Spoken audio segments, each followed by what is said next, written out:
Wabarakatuh. Waalaikumsalam warahmatullahi wabarakatuh. Baik, alhamdulillahirabbil alamin wa bihi nasta'in ala umuri dunya waddin. Assalatu wassalamu ala asrofil anbiya'i wal mursalin sayyidina Muhammadin wa ala alihi washabihi ajmain amma ba'du.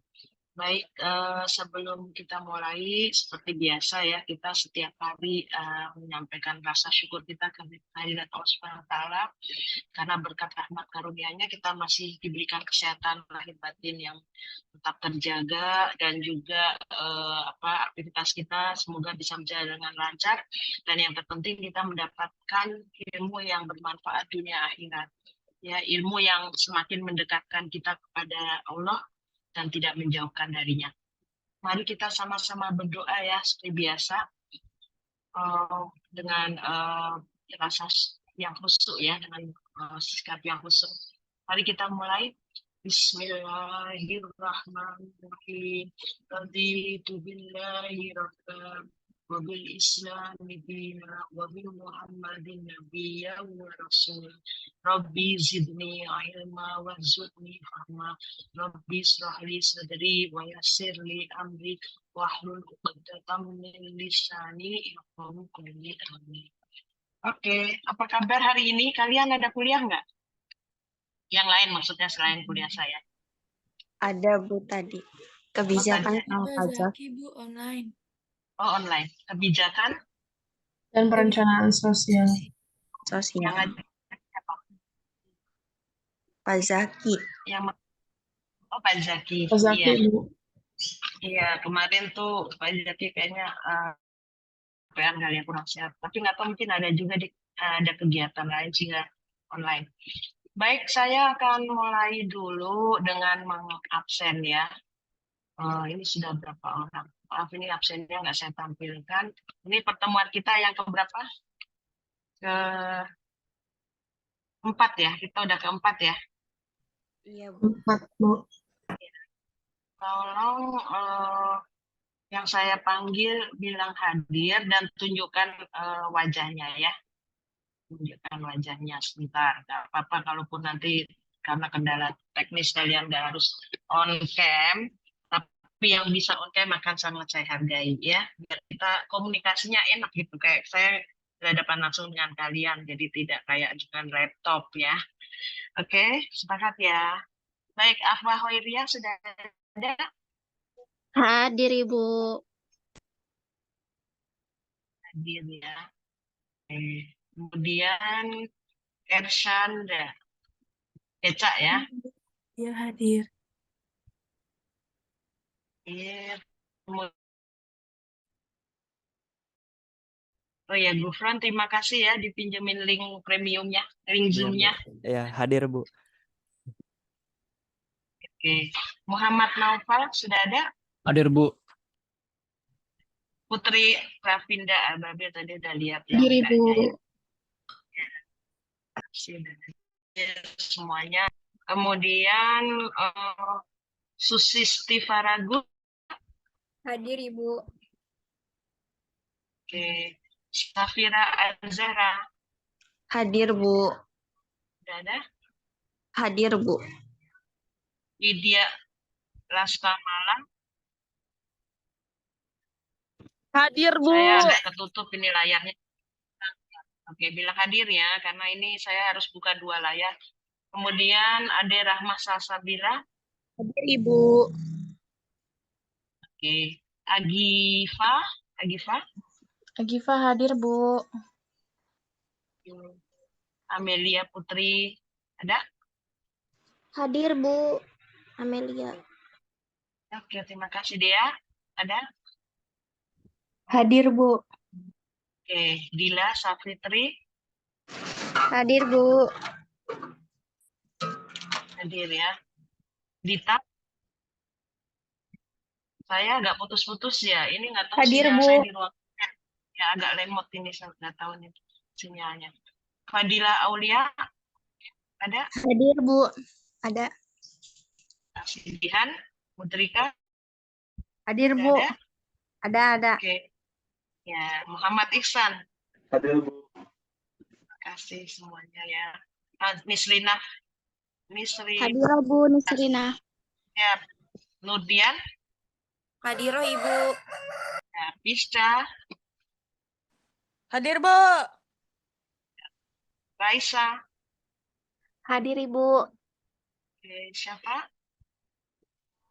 Hadir, Bu. Sivana ya, Sivana Nur. Hadir. Sivana, belum hadir? Belum ya. Evan, udah ada? Halo Bu, hadir Halo, Bu. Ibu Sivana hadir Bu. oke, Sivana. Pan hadir ya Bu. Teknis ya. Iya. Nur, maaf, Ihsan ya. Ihsanul Zaki, ada? Sudah ada? Belum?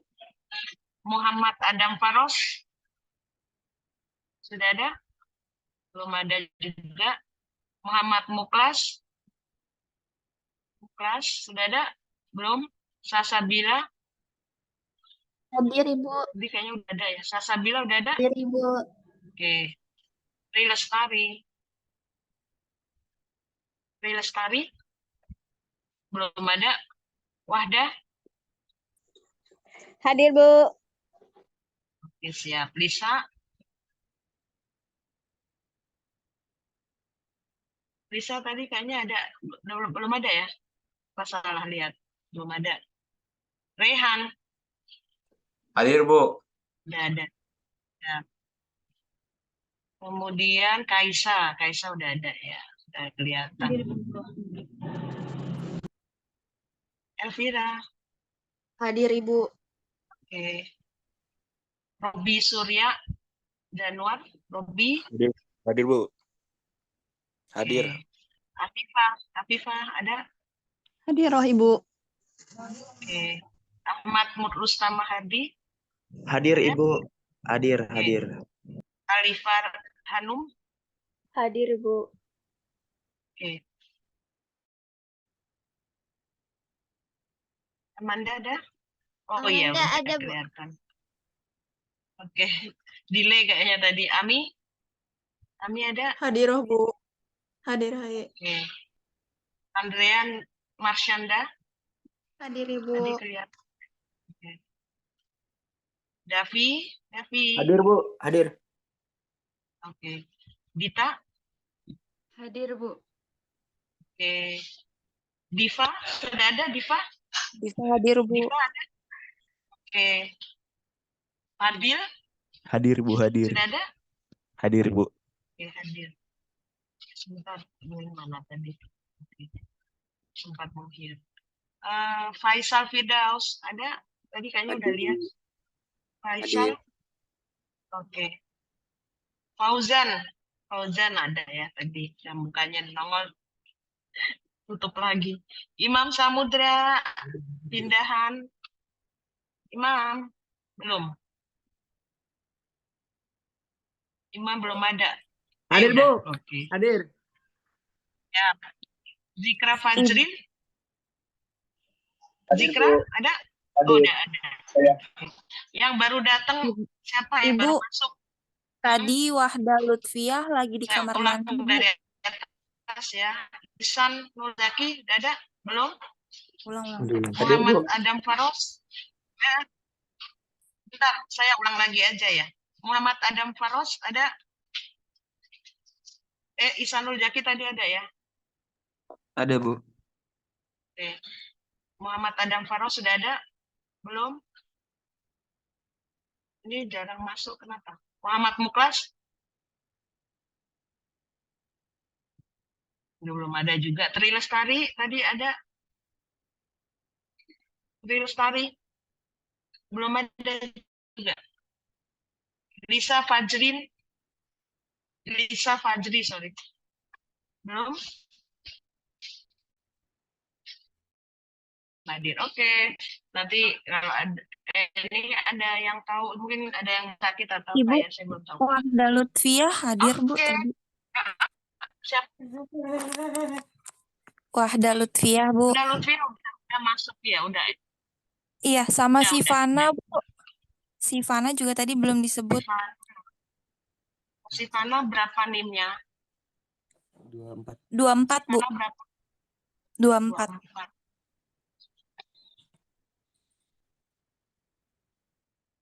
Rifana. Udah ada, udah masuk. Oh iya, Ibu. Makasih ya, Oke. Ibu. Iya, sama-sama. Oke ya, saya percaya kelas A pasti top lah ya, bagus ya. Jadi mari kita serius karena ini penting banget ya. Kita kali ini membahas tentang apa? Perspektif Islam ya dan multikulturalisme. Jadi ini penting banget dan kita keistimewaan di UIN adalah kita mengintegrasikan ya keilmuan, kebangsaan dan keislaman. Jadi ini adalah yang akan pasti keluar salah satunya nanti soal di UTS ya. Mudah-mudahan menyimak semua. Saya tidak harus memaksa tampil wajahnya, tapi tolong walaupun tidak tampil, mungkin kendala teknis dan lain-lain, tolong disimak ya, jadi disimak banget. Nah, kelompok 4 ya, sudah siap? 3 apa 4 ya, saya lupa. Sudah siap belum? Ya, Sudah, Ibu. siapa saja? Udah ya. Oke, Gufron, mohon dibantu sudah. Silakan share PPT-nya. Jadi tolong yang presentasi mukanya diperlihatkan ya. Oke, silakan. Waktu 4 kita beri aplaus dulu, tuh ya. Semangat ya. Ya, silakan dimulai presentasinya. Baik, Assalamualaikum warahmatullahi wabarakatuh. Alhamdulillah, wassalatu wassalamu ala rasulillah wa man walah amma ba'du. Yang terhormat kepada Ibu Jamiatus Sidqiyah selaku dosen pengampu pada mata kuliah pekerjaan sosial dan multikulturalisme, serta teman-teman kelas KESOS 5A yang saya banggakan. Puji syukur marilah kita panjatkan kepada Allah Subhanahu wa taala yang telah memberikan kita nikmat sehat walafiat sehingga kita bisa berkumpul pada kesempatan kali ini meskipun secara daring. Salawat beriring salam marilah kita panjatkan kepada baginda Nabi Muhammad SAW yang telah membawa kita dari zaman jahiliyah menuju zaman ilmiah seperti sekarang ini. Baiklah, untuk mempersingkat waktu, izinkan kami dari kelompok 3 akan memaparkan presentasi dengan judul Islam dalam multikulturalisme dalam perspektif Islam. Sebelumnya saya akan mengenalkan anggota kelompok 3, yaitu ada Gufron Muhaimin, yang kedua ada Afwa Khairiyah, yang ketiga ada Wahdah Lutfiyah, dan yang terakhir ada saya sendiri, Kaisa Nabila, sebagai presentator terakhir dan moderator. Baiklah, untuk mempersingkat waktu, materi pertama akan dipaparkan oleh rekan saya Wahdah Lutfiyah. Kepadanya saya persilakan. Baik, terima kasih kepada moderator. Sebagai presentator pertama, saya akan membuka presentasi ini pada pagi menuju siang hari ini dengan materi Islam dan konsep multikulturalisme.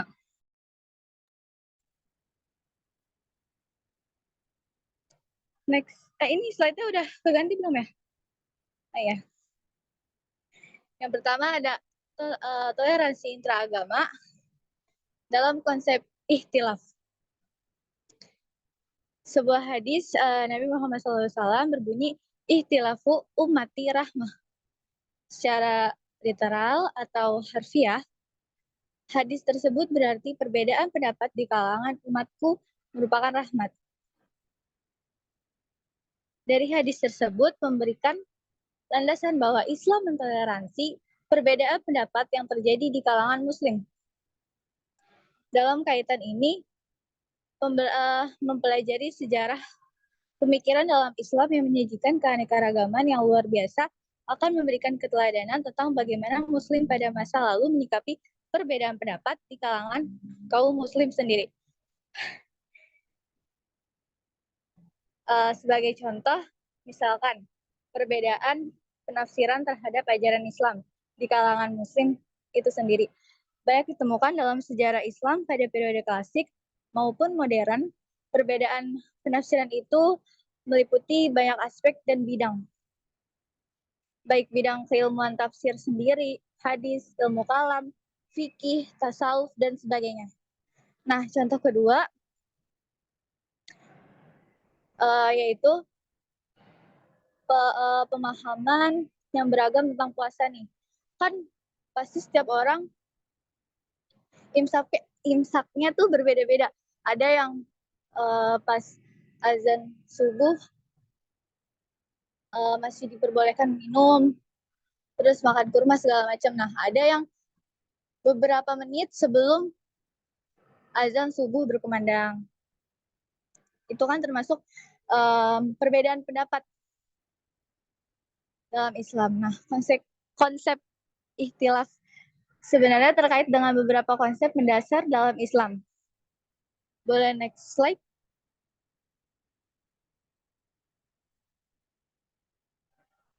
Nah, yang pertama ada ikhtilaf berkaitan dengan pengakuan Islam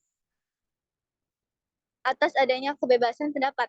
Salah satu manifestasinya adalah konsep ijtihad dalam Islam, yaitu konsep tentang independensi berpikir dalam memahami ayat-ayat suci Al-Quran dan hadis, memahami kesimpulan baru berdasarkan ayat al-ijtihad, al-qiyasi, dan berpendapat sendiri secara independen, yaitu al-ijtihad fi al-ra'i.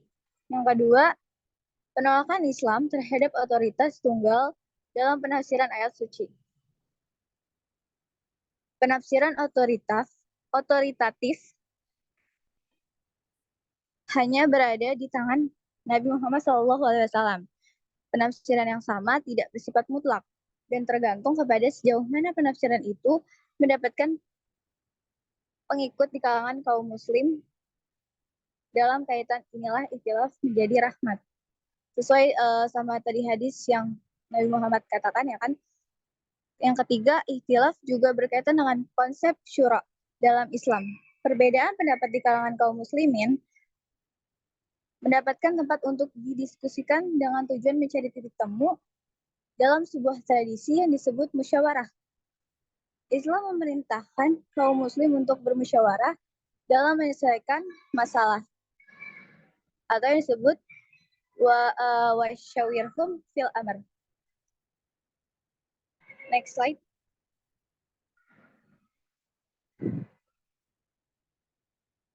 Nah, materi kedua ada toleransi antar umat beragama dalam konsep tasamuh. Dasar utama dalam hidup berdampingan antar beragama adalah sikap saling menghormati. Sikap ini biasanya disebut toleransi. Yang artinya kita harus menghargai perbedaan antara agama. Kemauan untuk bersikap toleran sangat penting dalam membangun hubungan yang baik antara orang-orang beragama di Indonesia. Umat Islam di Indonesia dikenal sebagai orang-orang yang memiliki tingkat toleransi yang tinggi. Ini terlihat dalam hubungan yang baik antara penganut agama di Indonesia yang mendapat pujian dari negara-negara lain. Tanpa sikap toleran dari umat Islam, maka mungkin akan ada lebih banyak konflik dalam urusan beragama di Indonesia. Beberapa konflik agama memang pernah terjadi di beberapa daerah di Indonesia, tapi sebenarnya masalahnya lebih rumit daripada hanya urusan agama. Dalam beberapa kasus ada masalah politik, ekonomi, dan bahkan suku di balik konflik tersebut. Kerukunan antara beragama di Indonesia adalah masalah yang sangat penting dan sensitif. Ini penting karena Indonesia adalah negara yang sangat beragam dengan banyak sekali kelompok suku, bahasa, budaya, dan agama yang berbeda. Pandang mereka sendiri, maka Indonesia tidak akan pernah bersatu. Ini juga sensitif karena urusan agama berkaitan dengan keyakinan yang sangat dalam.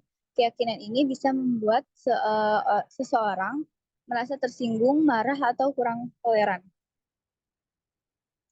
Karena masalah ini sangat penting dan sensitif, dulu masalah kerukunan antar beragama digolongkan dalam istilah SARA atau SARA, yaitu suku, agama, ras, dan antar golongan.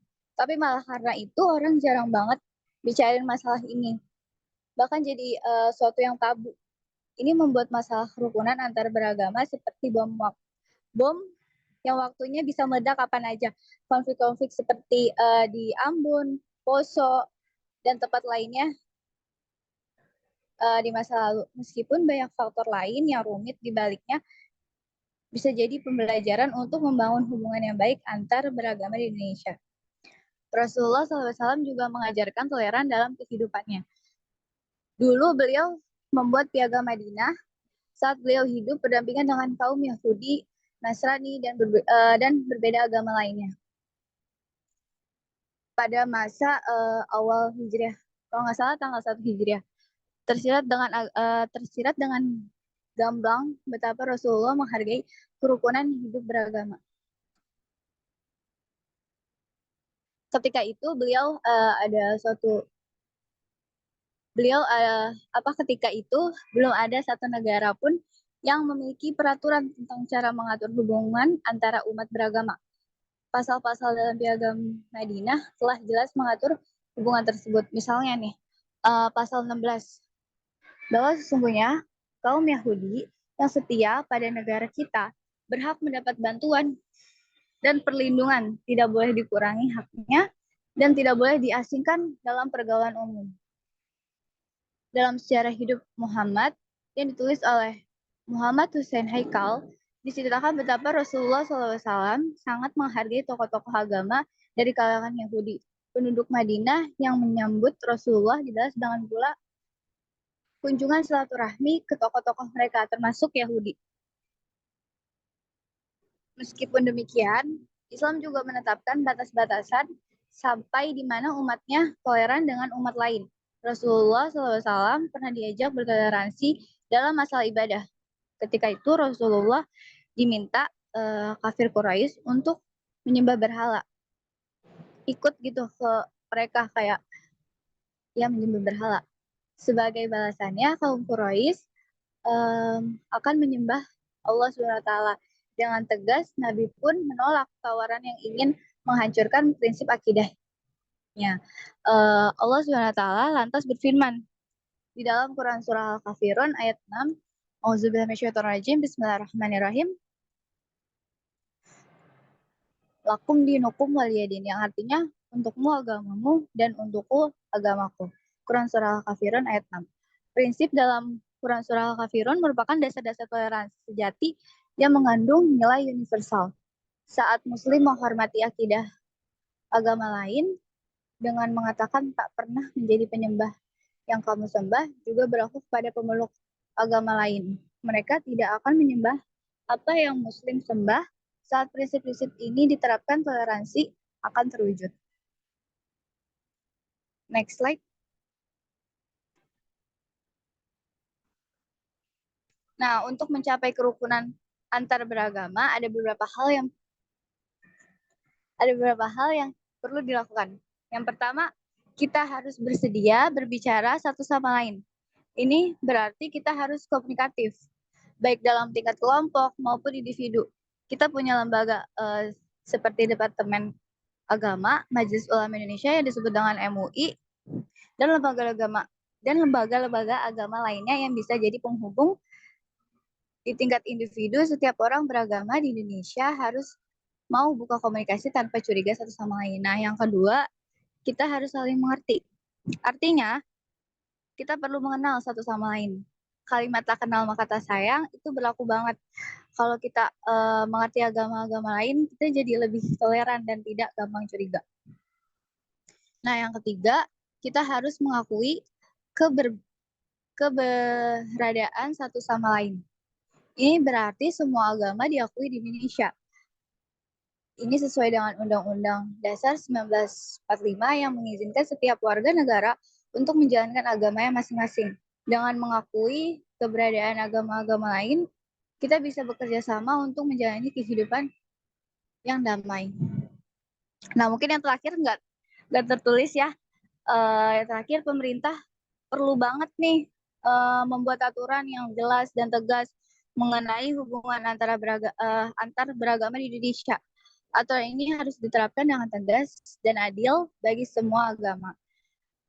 Sekian materi yang bisa saya sampaikan. Mungkin Jami atau teman-teman sekalian ada yang mau menambahkan atau sharing nih tentang ilmu yang berhubungan dengan materi yang udah saya sampaikan tadi. Mungkin ada yang mau nambahin? Baik, terima kasih ya ada kelompok 3 ya, kelompok 3.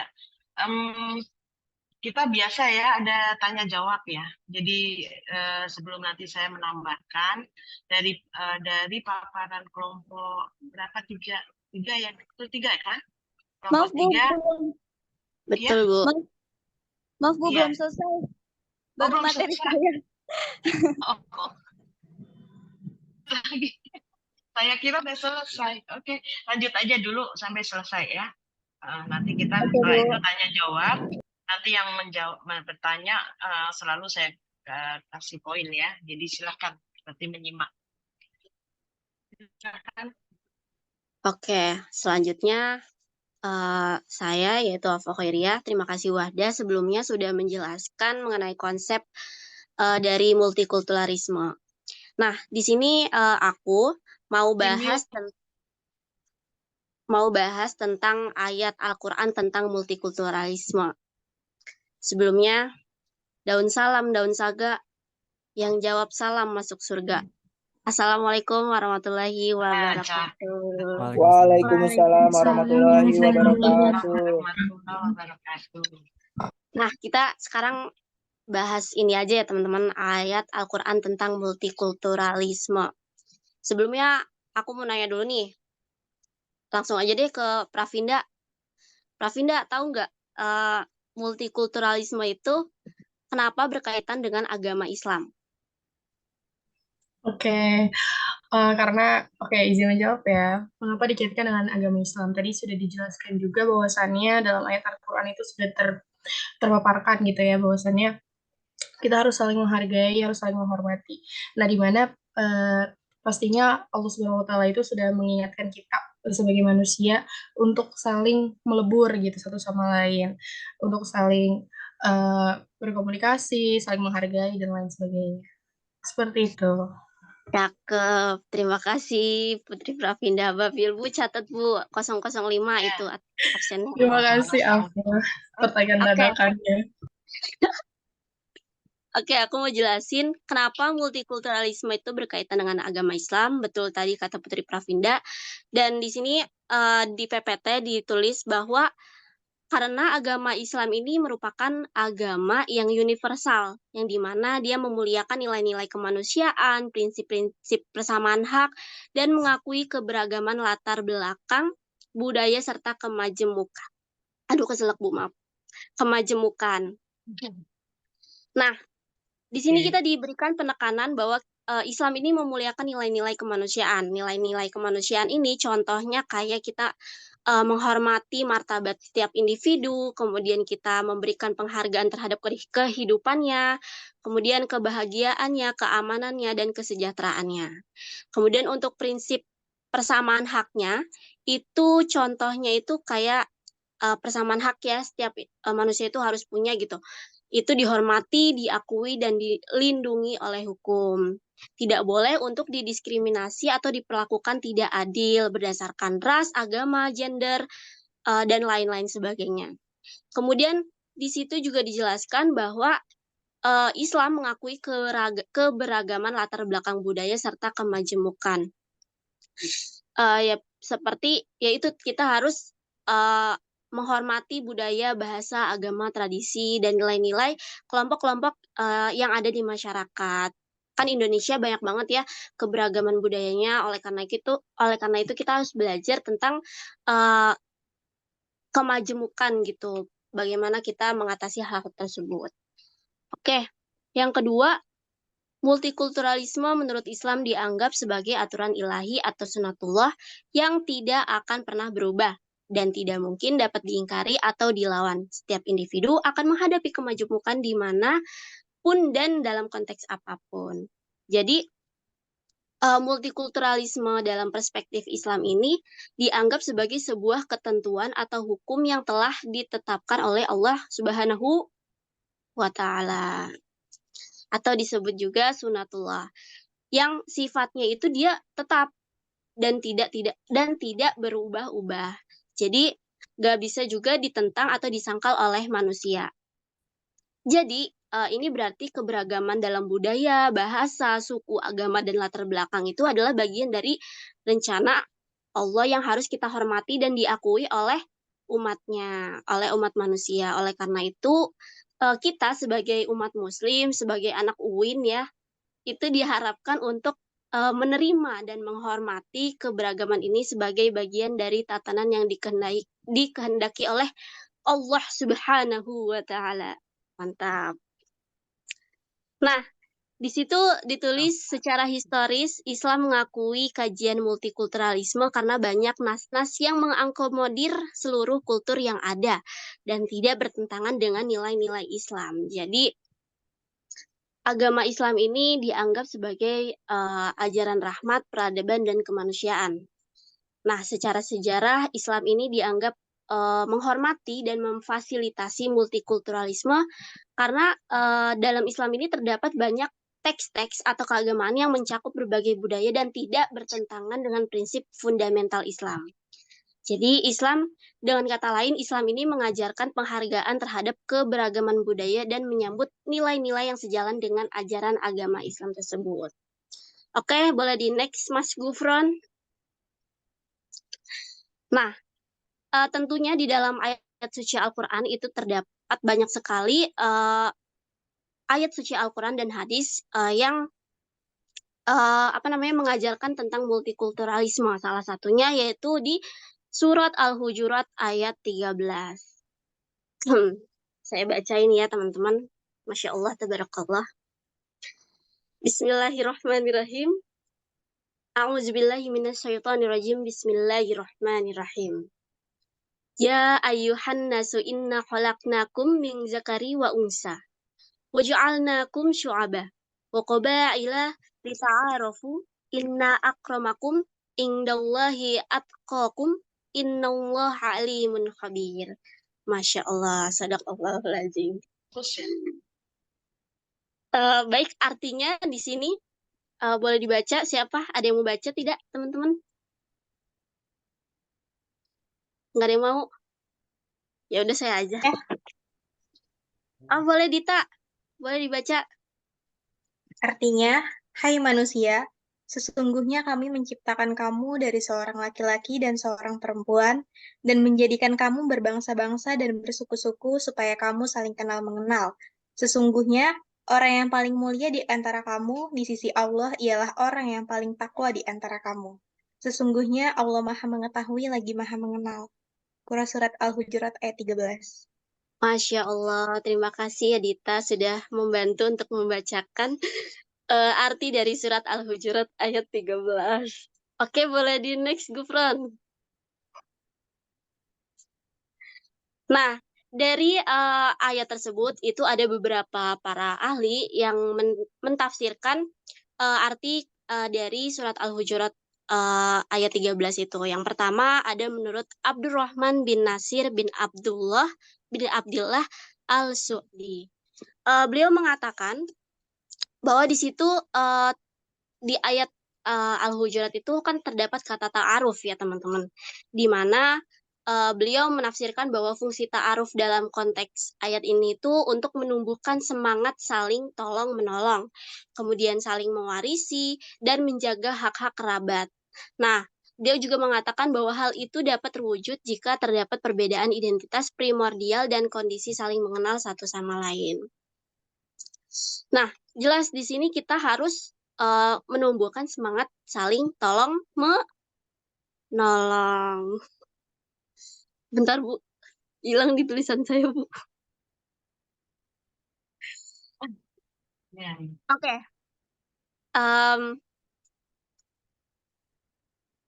Jadi di sini tuh menjelaskan kita itu memiliki tujuan bahwa untuk memperkuat ikatan sosial di antara anggota masyarakat itu salah satunya meliputi semangat dan membantu saling berbagi, mewarisi tradisi dan nilai-nilai serta melindungi hak-hak kerabat. Tapi untuk mencapai hal ini kita tuh penting dan kita harus untuk mengakui dan menghargai perbedaan dalam identitas asal-usul atau latar belakang sehingga memungkinkan terjalinnya hubungan yang lebih kuat dan bermakna di antara individu ataupun komunitas.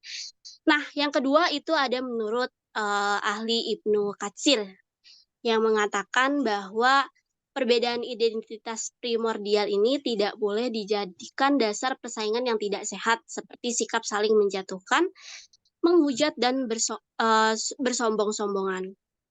Ini berarti bahwa perbedaan asal-usul atau latar belakang itu kita gak boleh gunain sebagai alasan untuk persaingan yang bersifat merugikan gitu.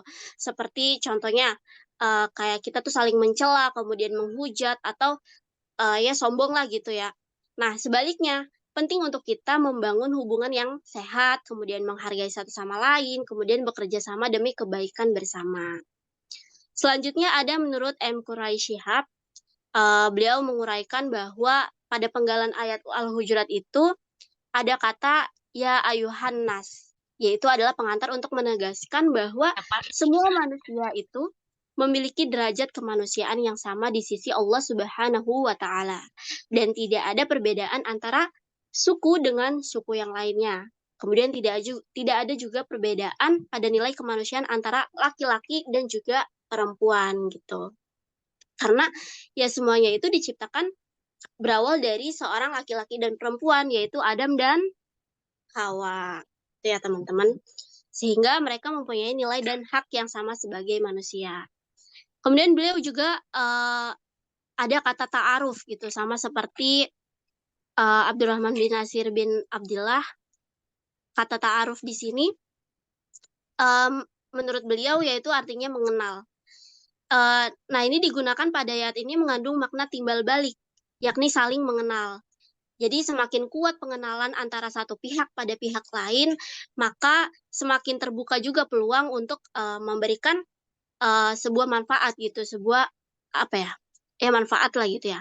Kemudian perkenalan tersebut juga sangat diperlukan untuk saling menarik pelajaran dan pengalaman sehingga berdampak pada kedamaian dan kesejahteraan hidup baik di dunia maupun di akhirat. Jadi pertemuan dan pengenalan antara manusia ini dapat diharapkan membawa manfaat yang baik untuk semua pihak dan berkontribusi pada kebaikan dan kebahagiaan baik dalam kehidupan dunia maupun di akhirat. Oke, boleh di next, Gufron.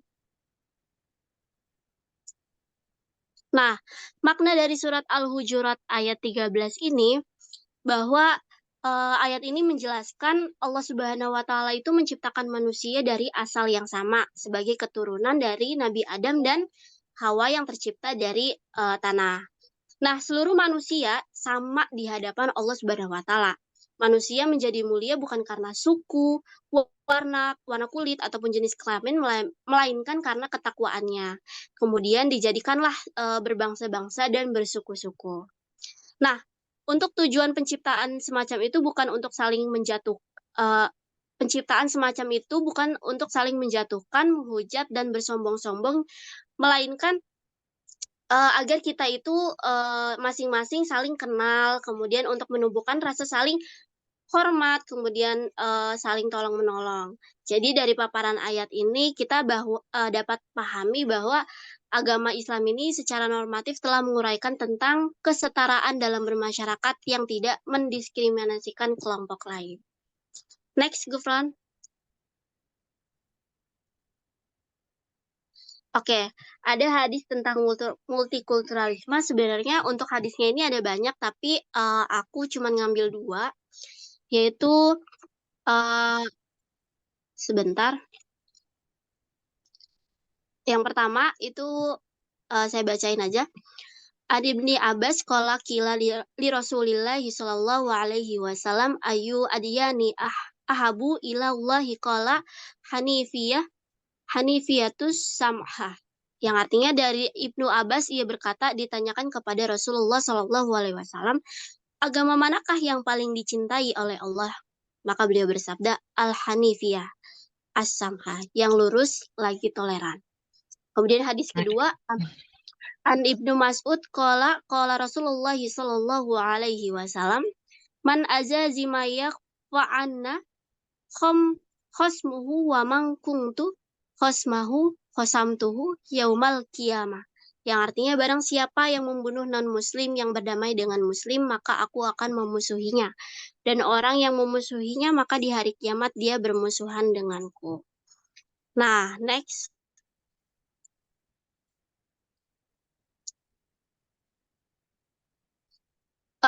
Di hadis pertama itu menjelaskan tentang toleransi, di mana toleransi ini merupakan sikap menghargai dan menghormati adanya perbedaan baik suku, ras, budaya, dan agama. Toleransi di dalam agama Islam ini telah diberikan oleh Nabi Contohnya dibuktikan dengan adanya Piagam Madinah yang tadi sudah dijelaskan oleh Wahdah. Nah, ini menunjukkan bahwa Islam ini adalah agama yang ramah, santun, dan toleran. Ya kan, isi Piagam Madinah itu seperti menetapkan adanya kebebasan beragama, kebebasan menyatakan pendapat, tentang keselamatan harta benda, dan larangan orang melakukan kejahatan. Jadi, toleransi ini sudah diajarkan gitu, sudah dibuktikan oleh Nabi Muhammad melalui Piagam Madinah. Nah, untuk hadis kedua itu mengajarkan tentang perdamaian gitu. Jadi Nabi Muhammad SAW mengajarkan kepada kita untuk menciptakan perdamaian dan rasa aman bagi kehidupan seluruh umat manusia tanpa membedakan suku, agama, ras, dan golongan. Bisa dipercepat sedikit ya. Oke, ya, Ibu sudah itu saja dari saya. Selanjutnya kepada Gufron Muhaimin, terima kasih. Oke, baik. Terima kasih Saudari Afwah. Oke, lanjut ya. Di sini kita akan menjelaskan tentang pandangan ulama tentang multikulturalisme. Nah, pandangan ulama ini, pemahaman mengenai multikulturalis yang diungkapkan oleh ulama bisa sangat beragam sekali karena di Indonesia sendiri itu banyak agama, ya kan? Agama, tradisi, konteks sosial, dan interpretasi pribadi masing-masing ulama. Nah, ini ada beberapa gambaran umum tentang pandangan yang bisa kita diungkapkan oleh ulama dari beragam-agam agama mewakili agama masing-masing. Oke, jadi yang pertama itu pandangan ulama tentang multikulturalisme di agama Islam. Banyak ulama Islam mendorong penghargaan terhadap keberagaman budaya dan mengajarkan kita untuk nilai-nilai toleransi, saling menghargai, dan keadilan di antar manusia tanpa memandang latar belakang agama dan budaya. Nah, kalau untuk menurut Azrumardi Azra, itu multikulturalisme adalah serangkaian pandangan sekaligus pedoman hidup yang mengedepankan kebersamaan atas perbedaan, baik perbedaan agama, politik, sampai dengan perbedaan suku bangsa. Nah, multikulturalisme pada dasarnya adalah pandangan dunia yang kemudian dapat diterjemahkan dalam berbagai kebijakan kebudayaan yang menekankan penerimaan terhadap realitas keagamaan, pluralitas, dan multikultural yang dapat dalam kehidupan masyarakat. Lalu yang kedua itu ada menurut Muhammad Quraisy Shihab. Nah, multikularis menurut Quraisy Shihab dalam kitab tafsir Al-Misbah adalah paham dan pengakuan di mata Allah Subhanahu wa taala secara sengaja menjadikan umat manusia dengan beragam suku, ras, bahasa, budaya, dan agama dan keunikan yang lain dengan tujuan untuk saling mengenal dan saling menolong serta berlomba dalam kebaikan. Keragaman inilah yang nantinya akan membawa kepada kemaslahatan umat manusia. Lalu ada menurut Tariq Ramadan. Ada menurut Tariq Ramadan itu seorang cendekiawan muslim, aktivis muslim di Eropa mengadvokasi pendekatan inklusif terhadap multikulturalis di Eropa. Dia menekankan pentingnya dialog antar budaya dan membangun hubungan yang baik. Kita juga kan di agama Islam untuk menganjurkan berhubungan yang baik, berkomunikasi dengan baik dengan orang-orang sekeliling kita dan tetangga-tetangga kita di rumah kita. Ramadan juga menekankan perlunya memahami nilai-nilai Islam dalam konteks keberagaman budaya. Lalu ada menurut Syekh Abdullah bin Bahyah. Itu seorang cendekiawan Islam terkemuka, mendukung kerukunan antar umat beragama dan multikulturalisme. Beliau menekankan bahwa Islam mengajarkan untuk hidup berdampingan dengan damai di tengah keberagaman budaya dan agama. Oke, lanjut. Pandangan ulama di multikulturalisme di agama Kristen. Ulama Kristen mendorong cinta kasih, pengertian, dan dialog antara agama sebagai cara untuk membangun harmoni di tengah keberagaman budaya. Lalu ada dari menurut Paus Franciscus telah menekankan perlunya menerima dan menghormati keberagaman dalam masyarakat. Beliau mengadvokasi dialog antar budaya, antar agama, dan kerjasama untuk mencapai perdamaian. Lalu ada menurut Desmond Tutu, seorang tokoh kunci dalam gerakan anti-apartheid di Afrika Selatan, mendukung multikultural, mendukung juga dan perdamaian. Beliau menekankan pentingnya kesetaraan, penghormatan terhadap keberagaman, dan penghapusan diskriminasi rasial. Lalu ada di agama Hindu. Dalam Hinduisme banyak ulama menganjurkan pemahaman dan penghargaan terhadap keberagaman budaya dan agama sebagai bagian konsep dari Vasudhaiva Kutumbakam. Seluruh dunia adalah keluarga. Oke, seluruh dunia adalah keluarga. Berarti kita nggak boleh saling memusuhi satu sama lain. Terutama kita juga hidup di negara Indonesia, negara kesatuan Republik Indonesia, nggak boleh saling ribut satu sama lain, hina satu sama lain, itu nggak boleh sebenarnya. Nah, menurut Swami Vivekananda, adalah tokoh ulama Hindu yang dikenal secara luas karena penekanannya pada kesatuan dan kesatuan di tengah keberagaman. Ia memandang Hinduisme sebagai agama universal yang mengajarkan cinta kasih, sama seperti tadi Kristen, kesatuan dan penghargaan terhadap semua agama. Konsep Vasudhaiva Kutumbakam, seluruh dunia adalah keluarga, menjadi landasan pemikirannya, menekankan pentingnya cinta dan perdamaian di antara semua manusia. Menurut Swami Bhaskarananda, adalah cendekiawan Hindu juga yang mempromosikan pemahaman mendalam tentang Hinduisme dan nilai-nilai universal yang dipegang oleh agama ini. Ia menekankan pentingnya toleransi dan penghargaan terhadap keberagaman agama dan budaya. Lalu ada di agama Buddha sekarang. Nah, pemimpin spiritual Buddhisme menekankan pentingnya belas kasih, perdamaian. Berarti semua tadi di 4 agama ini perdamaian ya, dan saling pemahaman di antara semua manusia sesuai dengan prinsip-prinsip Buddha. Kalau ini sesuai dengan prinsip-prinsip Buddha. Menurut Dalai Lama, pemimpin spiritual agama Buddha menganjurkan kerjasama antara agama dan budaya untuk menciptakan dunia yang lebih damai dan harmonis. Beliau menekankan nilai universal seperti cinta, belas kasih, dan pengertian sebagai fondasi untuk mempromosikan perdamaian di tengah keberagaman manusia. Lalu menurut Thich Nhat Hanh, seorang biksu Zen di Vietnam, mendorong untuk membangun masyarakat multikultural yang saling memahami. Beliau menekankan pentingnya kesadaran dan mempraktikkan cinta kasih tanpa batas sebagai cara untuk merangkul keberagaman dan mempromosikan perdamaian. Contoh mungkin satu, pada saat itu saya mendengarkan podcast di YouTube, itu kata Rocky Gerung itu almarhum Gus Dur pernah mengucapkan, "Selamat Natal Rocky Gerung." Apa yang dijawab oleh Rocky Gerung? "Saya ini agamanya juga bercanda." Lalu dibalaslah oleh almarhum Gus Dur, "Saya juga mengucapkannya bercanda." Nah, ada beberapa ulama pandangannya itu mengucapkan selamat Natal itu ada yang bilang haram, ada yang bilang boleh asalkan kita tidak mengikuti dari tidak keluar dari syariat-syariat yang telah ditetapkan. Tadi balik lagi ke Wahdah, lakum dinukum waliyadin, untukmu agamamu, untukku agamaku. Mungkin kita di sini kan berbeda agama. Kita boleh saling menghargai satu sama lain. Tetapi kita dipercaya di Islam bahwa kalau sesuai syariat yang telah ditetapkan, kita nggak boleh keluar dari syariat agama kita sendiri. Kita boleh menghargai. Silahkan kau kerjakan agamamu, kau lakukan agamamu. Kita nggak boleh namanya rusuh, gerasa-gerusuk terhadap agama lain. Jadi intinya multikulturalis konsep yang mengakui dan menghargai keberagaman budaya, agama, tradisi, dan pandangan hidup di dalam suatu masyarakat. Nah, pemahaman ini diungkap oleh ulama-ulama yang tadi yang sangat beragam. Jadi ulama Islam bisa mengungkapkan pandangan multikultural dengan prinsip toleransi, keadilan, dan kerjasama antar umat beragama. Mereka menekankan pentingnya hidup berdampingan secara damai, saling memahami dan menghormati perbedaan. Nanti akan dijelaskan oleh Kaisa di film Ayat-Ayat Cinta. Lalu yang kedua itu Kristen. Dalam tradisi Kristen, beberapa ulama mengutamakan pesan kasih, saling mengasihi dan melayani sesama manusia tanpa memandang agama dan budaya. Lalu di Hindu tadi ulama Hindu mungkin menekankan konsep Vasudhaiva Kutumbakam. Dunia adalah satu keluarga. Mereka dapat mendorong dialog antar agama, menghormati keberagaman dan kepercayaan, serta mewujudkan persatuan di tengah perbedaan.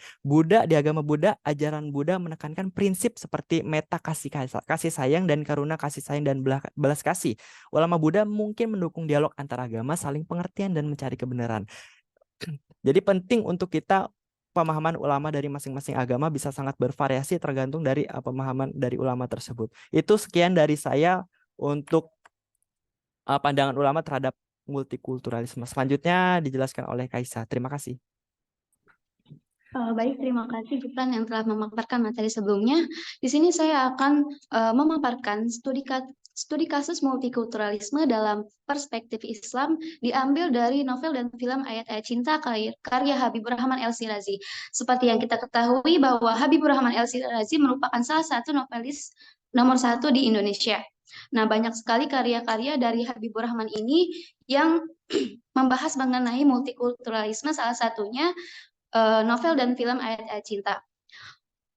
Multikultural dalam karya sastra merupakan sesuatu kajian di bidang sastra yang sangat menarik nih, karena karya sastra di Indonesia, khususnya novel, merupakan salah satu jenis karya sastra yang bisa merefleksikan berbagai fenomena multikultural yang terjadi di dalam masyarakat, baik yang terjadi pada masa lampau maupun masa kini.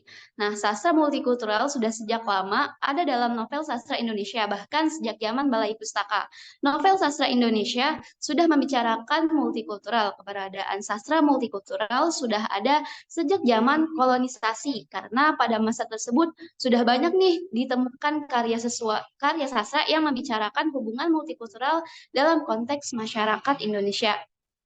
Di sini kami mengambil studi kasus novel dan film Ayat-Ayat Cinta. Nah, di novel karya Habibur Rahman ini banyak sekali menggambarkan multikultural, karena di novel ini tuh banyak hubungan multikultural dalam konteks bangsa, pemikiran, pandangan, agama, bahkan budaya.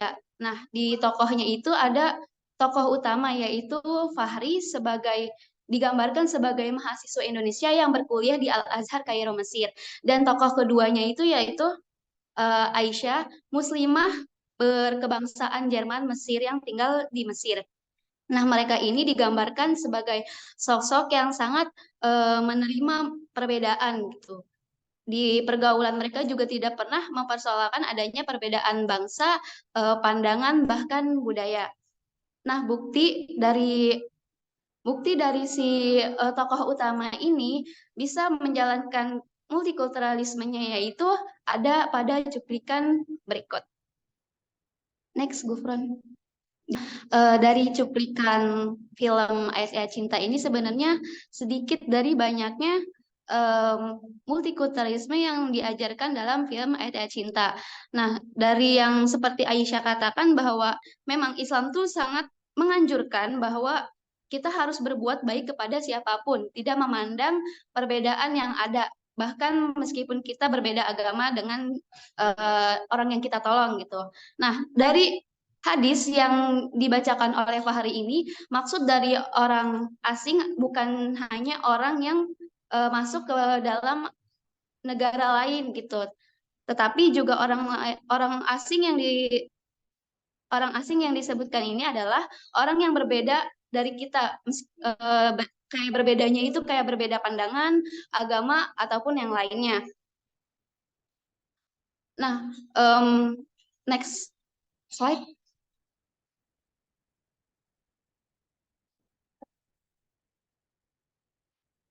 Nah, multikultural bangsa Mesir dalam novel Ayat-Ayat Cinta. Meskipun kayak kita sudah melihat tadi cuplikan dari filmnya bahwa ada salah satu bangsa Mesir yang tidak menerima akan perbuatan Aisyah yang menolong orang kafir ini, tapi perlu kita ketahui sebenarnya bahwa bangsa Mesir itu adalah bangsa yang suka memuliakan tamu, sangat ramah, pemurah hatinya, lembut, penuh kasih sayang, sifat mereka sangat lembut, suka memuliakan tamu, dan sangat memanusiakan manusia, seperti sifat Nabi Yusuf alaihissalam, Nabi Yakub alaihissalam, Syekh Sya'rawi, Syekh Muhammad, dan lain sebagainya. Tapi tidak bisa dipungkiri bahwa tidak semua bangsa Mesir seperti itu. Next.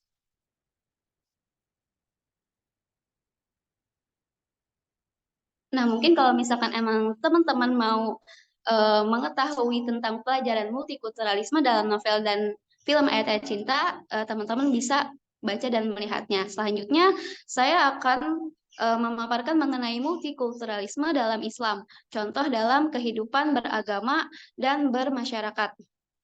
Nah, yang paling pertama itu perbedaan aliran maupun mazhab tidak menjadi alasan untuk mencela atau merasa benar. Nah, di sini tuh Islam tuh sangat menerima akannya perbedaan. Bahkan Islam menganggap perbedaan adalah rahmat dari Allah Subhanahu wa taala. Nah, dijelaskan dalam surah Ali Imran ayat 103 yang berbunyi A'udzubillahi minasyaitonirrajim. Bismillahirrahmanirrahim. Wa'tasimu bihablillahi jami'an wa la tafarraqu wadhkuru ni'matallahi 'alaikum id kuntum ad'afan fa'alafa yubayyina qulubikum fa asbahtum bi ni'mati ikhwana wa kuntum 'ala syafa'an hufratin minan nari فَأَنْفَقْتُمْ مِنْهَا كَذَلِكَ يُبَيِّنُ اللَّهُ لَكُمْ آيَاتِهِ لَعَلَّكُمْ تَهْتَدُونَ. Yang artinya, dan berpeganglah kamu semuanya kepada tali agama Allah, dan janganlah kamu bercerai-berai, dan ingatlah akan nikmat Allah kepadamu ketika kamu dalam masa jahiliyah bermusuh-musuhan, maka Allah mempersatukan hatimu, lalu menjadilah kamu karena nikmat Allah orang-orang yang bersaudara. Dan kamu telah berada di tepi jurang neraka, lalu Allah menyelamatkan kamu daripadanya. Demikianlah Allah menerangkan ayat-ayatnya kepadamu agar kamu mendapat petunjuk. Nah, ayat di atas itu memberikan petunjuk bahwa kita menghadapi perbedaan itu dalam hal apapun tuh harus mengutamakan berpegang teguh pada tali persatuan.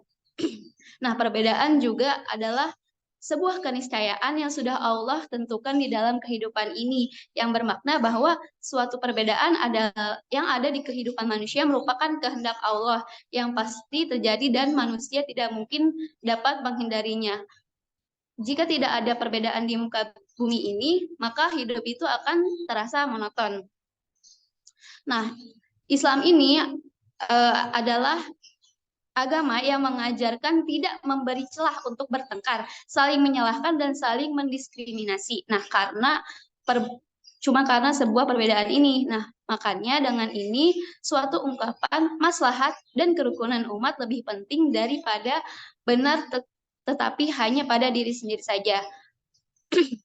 Untuk itu kita bisa nih menciptakan Islam yang rahmatan lil alamin, yang artinya itu rahmat bagi seluruh alam meskipun adanya perbedaan di antara kita.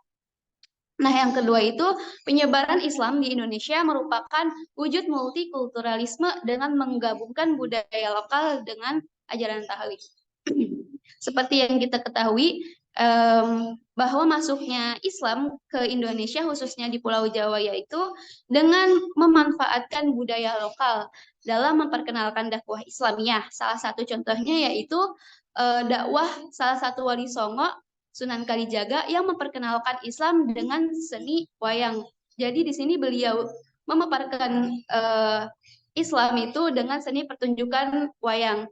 Selain itu, contoh lainnya adalah banyak sekali budaya lokal yang sampai sekarang ini berkaitan dengan ajaran keislaman, seperti kayak malam Syatu Syuro yang kayak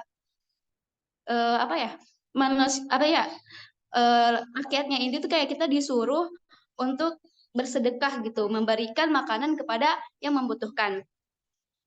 Selanjutnya, toleransi merupakan salah satu tindakan yang tidak mencampur adukan peribadatan agama Islam dengan agama lain. Nah, seperti yang telah dijelaskan oleh Gufron dan Wahdah, yaitu pada surat Al-Kafirun ayat 4, lakum dinukum waliyadin. Untukmu agamamu dan untukmu agamaku. Banyak sekali munfasir yang menafsirkan ayat tersebut. Nah, salah satu tafsirannya yaitu yang dikemukakan oleh Kementerian Agama Republik Indonesia, tidak ada tukar-menukar dengan pengikut agama lain dalam hal peribadatan kepada Tuhan. Wahai orang kafir, untukmu agamamu, yakni kemusyrikan yang kamu yakini, dan untukmu agamaku yang telah Allah pilihkan untukku, sehingga aku tidak akan berpaling ke agama lain. Inilah jalan terbaik dalam hal toleransi antar umat beragama dalam urusan peribadatan kepada Tuhan. Meskipun Islam sangat menjunjung tinggi toleransi antar umat beragama, tetapi dalam hal peribadatan kepada Tuhannya, Islam tidak mentolerir hal tersebut. Selanjutnya Boleh yang dipercepat terakhir. sedikit? Ya. Ya Bu, ini yang terakhir. Terakhir ya. Oke. Ya. Selanjutnya yaitu ukhuwah insaniyah sebagai fondasi kerukunan. Nah, kata ukhuwah ini berasal dari bahasa Arab, yaitu yang artinya persaudaraan. Dan insaniyah itu berasal dari bahasa Arabnya insan, yang artinya manusia. Banyak sekali yang mendefinisikan ukhuwah insaniyah ini. Nah, salah satunya yaitu ukhuwah insaniyah adalah persaudaraan yang berlaku pada semua manusia secara universal tanpa membedakan agama, suku, ras, dan aspek-aspek kekhususan lainnya. Nah, jadi persaudaraan yang diikat oleh jiwa kemanusiaan, orang lain dengan penuh kasih sayang selalu melihat kebaikan bukan kejelekannya. Mengutip buku Dakwah Multikultural oleh Dasef Bayu Ahyar, tujuan dari ukhuwah insaniyah adalah untuk menjalin satu hubungan baik antar manusia karena keseluruhan umat manusia itu bersaudara dan bersumber dari ayah dan ibu yang sama, yakni Nabi Adam alaihi salam dan Siti Hawa. Demikian presentasi yang bisa kelompok kami sampaikan. Kurang lebihnya mohon maaf. Mungkin ada tambahan atau pertanyaan dari teman-teman dan Bu Cami kepadanya, saya persilahkan. Oke, tepuk tangan dulu dong buat kelompok 3. Luar biasa ya. Jadi saya ingin ada tanggapan ya dari yang lain dulu. Nanti saya akan sambil nanti ada pertanyaan didiskusikan dulu, mungkin via WA. Nanti saya mau menambahkan ya, ada beberapa yang sebetulnya lengkap banget nih kelompok ini banget ya, kelompok berapa 3 ya, ada filmnya, kasusnya, dan semua relevan gitu ya. Dan dari semua dari ketiga kelas kalian bagus banget, malah mengangkat adalah ulama ya, yang ulama tanda petik pemuka agama di luar Islam, dan ini merupakan pengayaan ya, karena kadang kita terlalu Islam banget gitu, tidak mau belajar tentang agama lain. Jadi poin tambah nih buat kelompok 3 ya.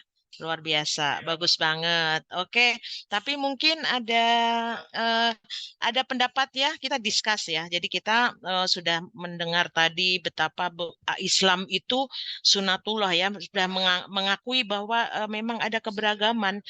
Allah beragam, berbeda-beda dan lain sebagainya ciptaannya untuk saling ta'aruf ya. Ada kata ta'aruf itu bukan untuk cewek mengenal cowok atau cowok mengenal cewek ya, tapi kita mengenal sesama manusia lain ya yang ada di sekitar kita walaupun berbeda-beda.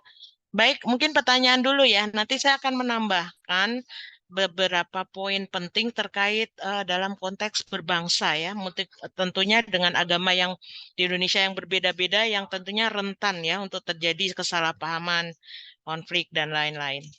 Oke, kita buka tanya jawab, mungkin 3 aja ya, 3 atau berapa, silakan dipandu oleh siapa kelompok 3-nya. Baik, Silakan teman-teman sebutkan NIM-nya ya. kepadanya. Baik, Ya. Kepada teman-teman kelas 5A yang ingin bertanya dipersilahkan. Sebutkan NIM-nya. Sudah ada yang angkat tangan ya. Syafira, Putri. Terus? Iya, kepada Putri Pravinda dipersilahkan. Ya. Oke, baik. Terima kasih atas kesempatannya. Tadi berdasarkan tadi juga sudah disinggung ya dalam diskusi pemaparan materi tadi sebelumnya terkait tentang seseorang Muslim yang mungkin dapat dibilang fanatik gitu ya. Nah, yang ingin saya tanyakan adalah bagaimana nih tanggapan atau cara dari kelompok 3 gitu ya untuk kita dapat aware terhadap orang-orang yang mungkin bisa dibilang fanatik di era multikulturalisme. Nah, sedangkan dari yang sudah dijabarkan terkait dari firman-firman Allah gitu ya, bahwasannya kita tuh harus saling menghargai, kita harus saling toleransi dan sebagainya. Tetapi masih banyak sekali orang-orang di luar sana yang masih sangat fanatik terhadap perbedaan gitu. Jadi gimana nih caranya untuk kita menghadapi hal tersebut? Terima kasih. Oke, jelas ya pertanyaannya. Tadi siapa lagi? Syafira ya? Iya, kepada Syafira dipersilahkan. Ya, Bu. Baik, terima kasih atas kesempatannya Bu Cami dan kelompok presentator. Saya ingin bertanya mengenai tadi kan kita sudah menyaksikan pada cuplikan film Ayat-Ayat Cinta ya, ada padahal masyarakat sesama Muslim bahkan ia tidak memberikan kesempatan untuk yang berbeda agama. Padahal tadi dikatakan bahwasannya Islam itu merupakan sebagai rahmatan lil alamin gitu. Namun pertanyaannya bagaimana konsep syariah dalam Islam beradaptasi dengan realitas masyarakat yang multikultural. Itu saja, terima kasih. Oke. Sudah jelas ya pertanyaannya ya. Kemudian Bu. cukup 2 atau ada Mungkin 2 dulu ya, Bu. Kita tampung dulu pertanyaannya.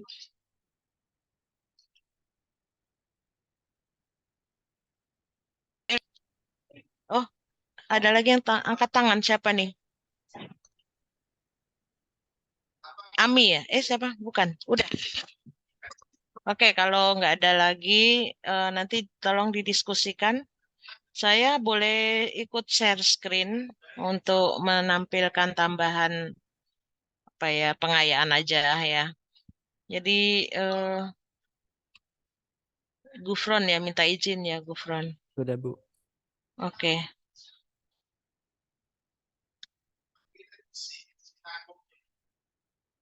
Bisa kelihatan nggak?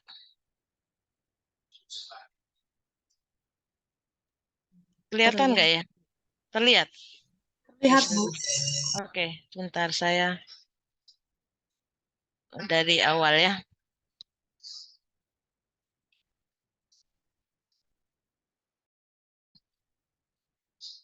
Tunggu. Jadi saya ingin menambahkan ya, di dalam Islam sendiri kita memang sudah jelas tadi mengenal beberapa konsep tentang multikulturalisme yang disampaikan di ayat-ayat. Ayat-ayat yang tadi misalnya bahwa apa? Saya catat tadi ya, Al-Hujurat ayat 13, kemudian Ar-Rum juga ada ayat 22, Quran Sunat Yunus surah Yunus ya ayat 99, surah Al-Mumtanah juga ada 8. Jadi banyak sekali dan hadis-hadis yang sangat bagus tadi ya. Nah, ini persoalannya adalah ya kalau kita bicara multikulturalisme, agama ini adalah hal yang paling transenden ya, paling mendasar. Jadi biasanya kalau tidak mendapatkan pendidikan multikulturalisme, orang beragama itu seperti kacamata kuda gitu ya. Hanya itu yang dia pandang, itu yang dianggap paling benar, dia paling benar, paling tadi ya kalau fanatik itu, yang lainnya salah ya. Dalam konteks bahkan hubungan-hubungan yang kemanusiaan gitu. Kadang itu dikatakan contoh yang paling di internal kita aja ya, dalam Islam ada yang suka ini. Jadi perbedaan hilafiah pun ada dalam internal Islam. Tapi yang paling paling apa namanya paling bahaya adalah kalau itu sampai terjadi konflik ya. Nah, masalah-masalah itu kemudian secara apa ya, secara yang sering terjadi, kita pernah melihat banyak pertentangan antara antar agama ya, yang sejatinya karena biasanya pertentangan itu diikuti karena rasa fear, atau misalnya tidak suka gitu kan melihat orang lain gitu ya. Nah, mudah-mudahan kita tidak yang termasuk itu. Nah, di Indonesia yang multi agama ya, agama kan di Indonesia diakui berapa? Yang diakui. Tapi selain agama yang diakui itu, sebetulnya di daerah-daerah yang terpencil apa itu mereka masih percaya pada keyakinan-keyakinan yang apa yang nenek moyang begitu masih ada ya. Dan itu kalau kita pernah belajar antropologi, kita nggak boleh menstigmatisasi atau mengatakan walaupun mungkin secara agama kita itu misalnya syirik atau apa, kita tidak perlu mengungkapkan ketidaksukaan kita itu ketika berhadapan dengan mereka ya. Lagi lakum dinukum waliyadin. Nah, di sini apa multikulturalisme itu ya yang ditawarkan oleh Islam itu adalah tadi Islam adalah harus yang kita tanamkan di pribadi kita ya adalah rahmatan lil alamin. Jadi bagaimana mewujudkan rahmatan lil alamin, yaitu adalah yang penuh kasih sayang ya kepada sesama. Contoh yang paling utama adalah Rasulullah ya. Ketika Rasulullah itu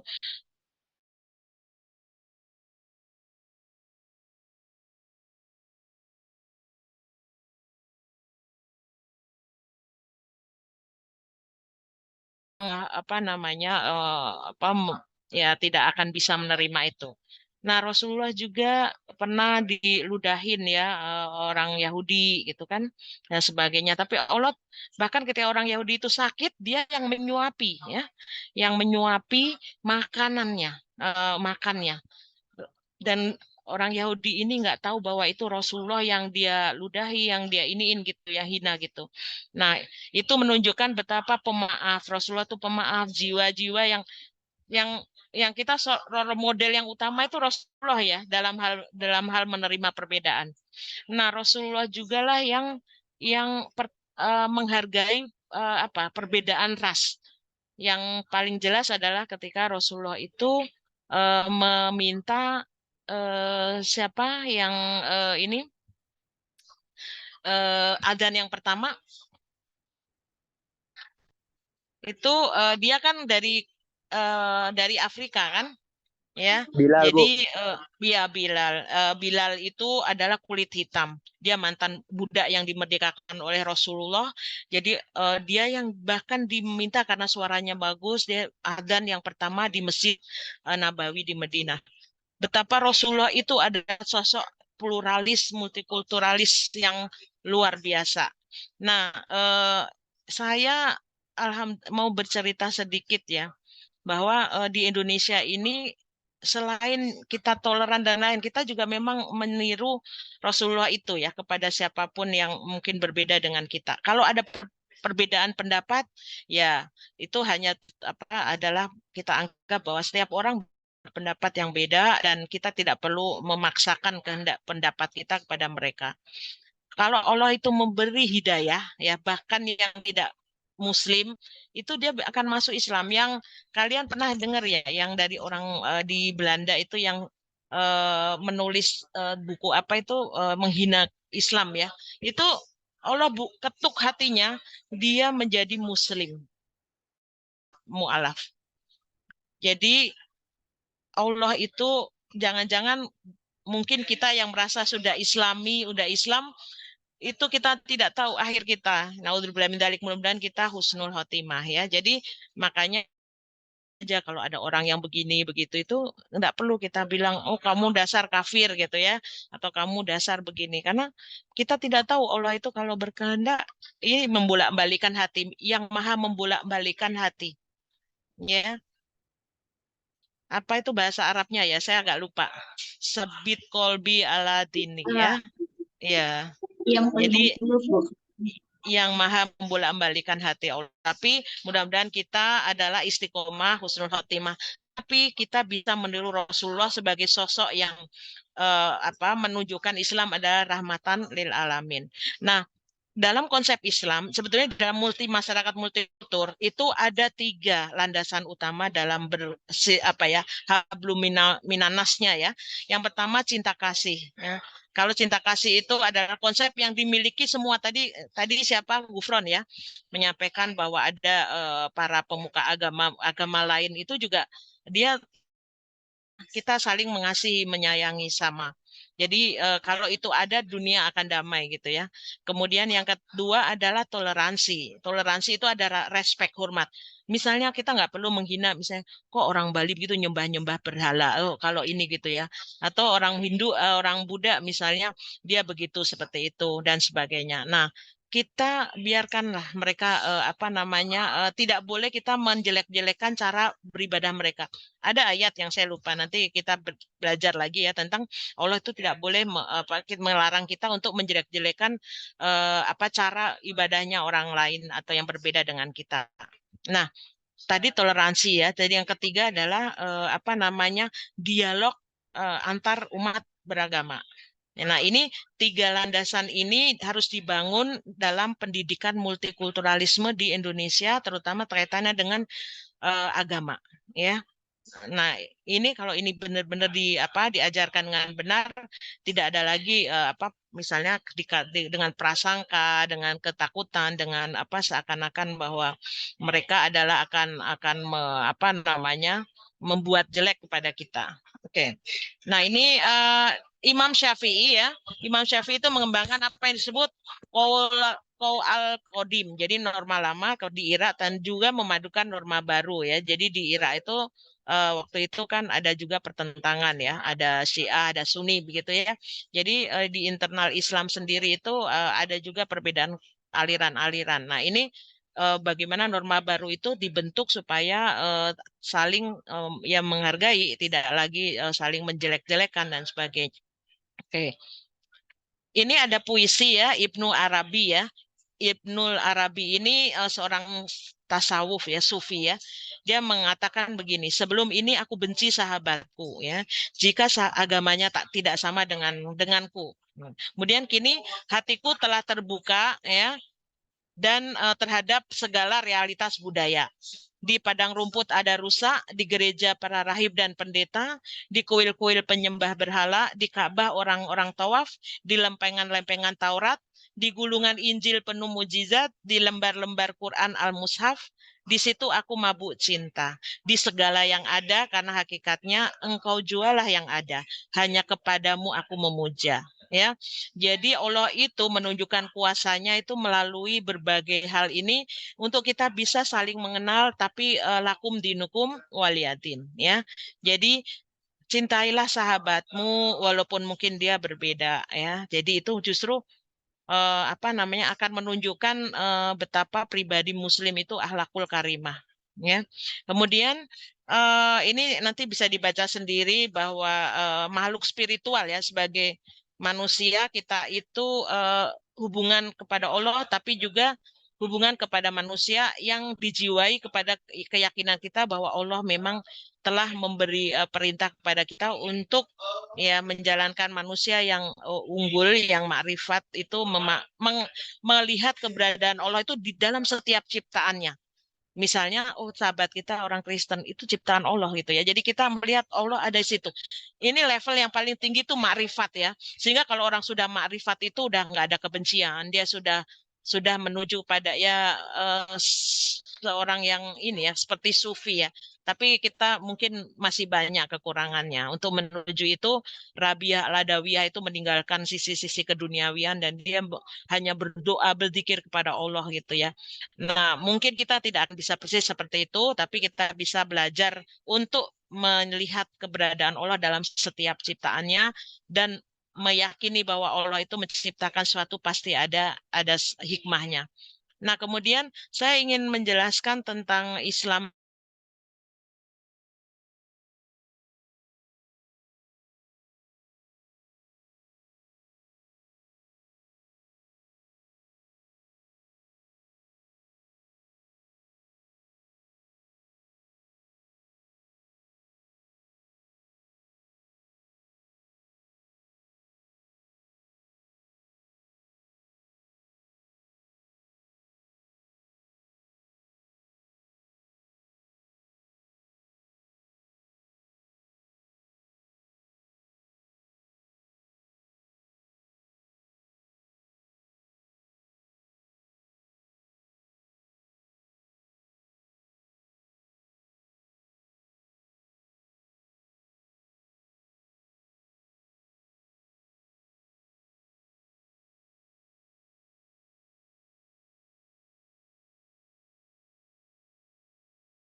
Halo, suara saya kedengaran lagi hilang tadi saya kelempar. Terdengar, Bu. Terdengar, Iya. Bu. Paparan saya masih kelihatan? Hilang, Bu. Hilang? Iya. Oh, oke. Saya share lagi ya. Bentar. Ini sinyalnya kurang bagus, nggak tahu saya. Sudah kelihatan? Sudah bisa terlihat? Belum? Sudah, Sudah Ibu. terlihat, Bu. Ya, saya ulang ya. Jadi bahkan orang luar ya, orang yang non Amerika kan banyak non Muslim gitu. Itu di Harvard Law School itu yang diambil ditaruh di dindingnya itu adalah konsep keadilan dalam Islam. Ya, di situ apa Islam dianggap mewakili konsep yang komprehensif tentang keadilan. Ini An-Nisa di ayat 135 itu mengatakan bahwa ya ayyuhalladzina amanu kunu qawwamina bil qisti syuhada alillahi walau ala anfusikum awil walidaini wal aqrabin iyyakum qaniyun au wallahu a'ula bihima. Jadi artinya, wahai orang-orang yang beriman, jadilah kamu orang yang benar-benar penegak keadilan, ya, menjadi saksi karena Allah, biarpun terhadap dirimu sendiri atau ibu bapak dan kaum kerabatmu. Jika ia kaya atau miskin, maka Allah tahu kemaslahatannya.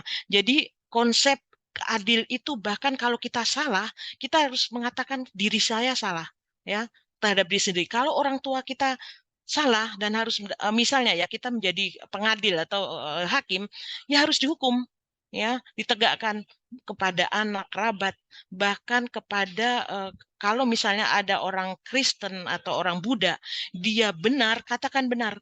Misalnya ada yang bertikai begitu ya. Kita harus bukan melihat agama dia, tapi karena dia benar, ya. Jadi bahkan kepada kalau ada orang Muslim ini ada diperhadapkan ya, Muslim Islam dengan Kristen atau mungkin agama lain. Kalau Islamnya yang salah, kita katakan salah bukan karena ini agama saya, dia sama dengan saya, agama saya, lalu kita katakan oh dia benar. Nah, Allah itu tidak akan melaknat orang-orang yang tidak jujur atau tidak adil seperti itu. Jadi mudah-mudahan kita dijauhkan dari bersikap tidak adil. Lalu saya akan menambahkan lagi ya.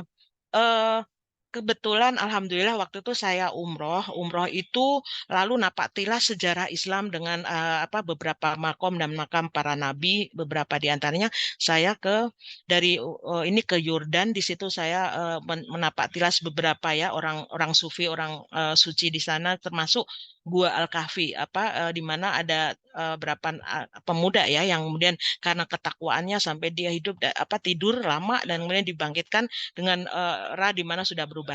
Tapi yang saya mau sampaikan adalah dari perjalanan Yordan ke Aqsa, dari Aqsa saya ke Mesir. Nah, dari sebelum sampai Kairo itu ada yang namanya kita nyampe di ada satu gereja ya di Gurun kita masuk ke daerah Gurun Sinai maksud saya. Gurun Sinai itu adalah di mana ketika Nabi Musa menyebarkan Islam untuk para kaum ini ya Yahudi.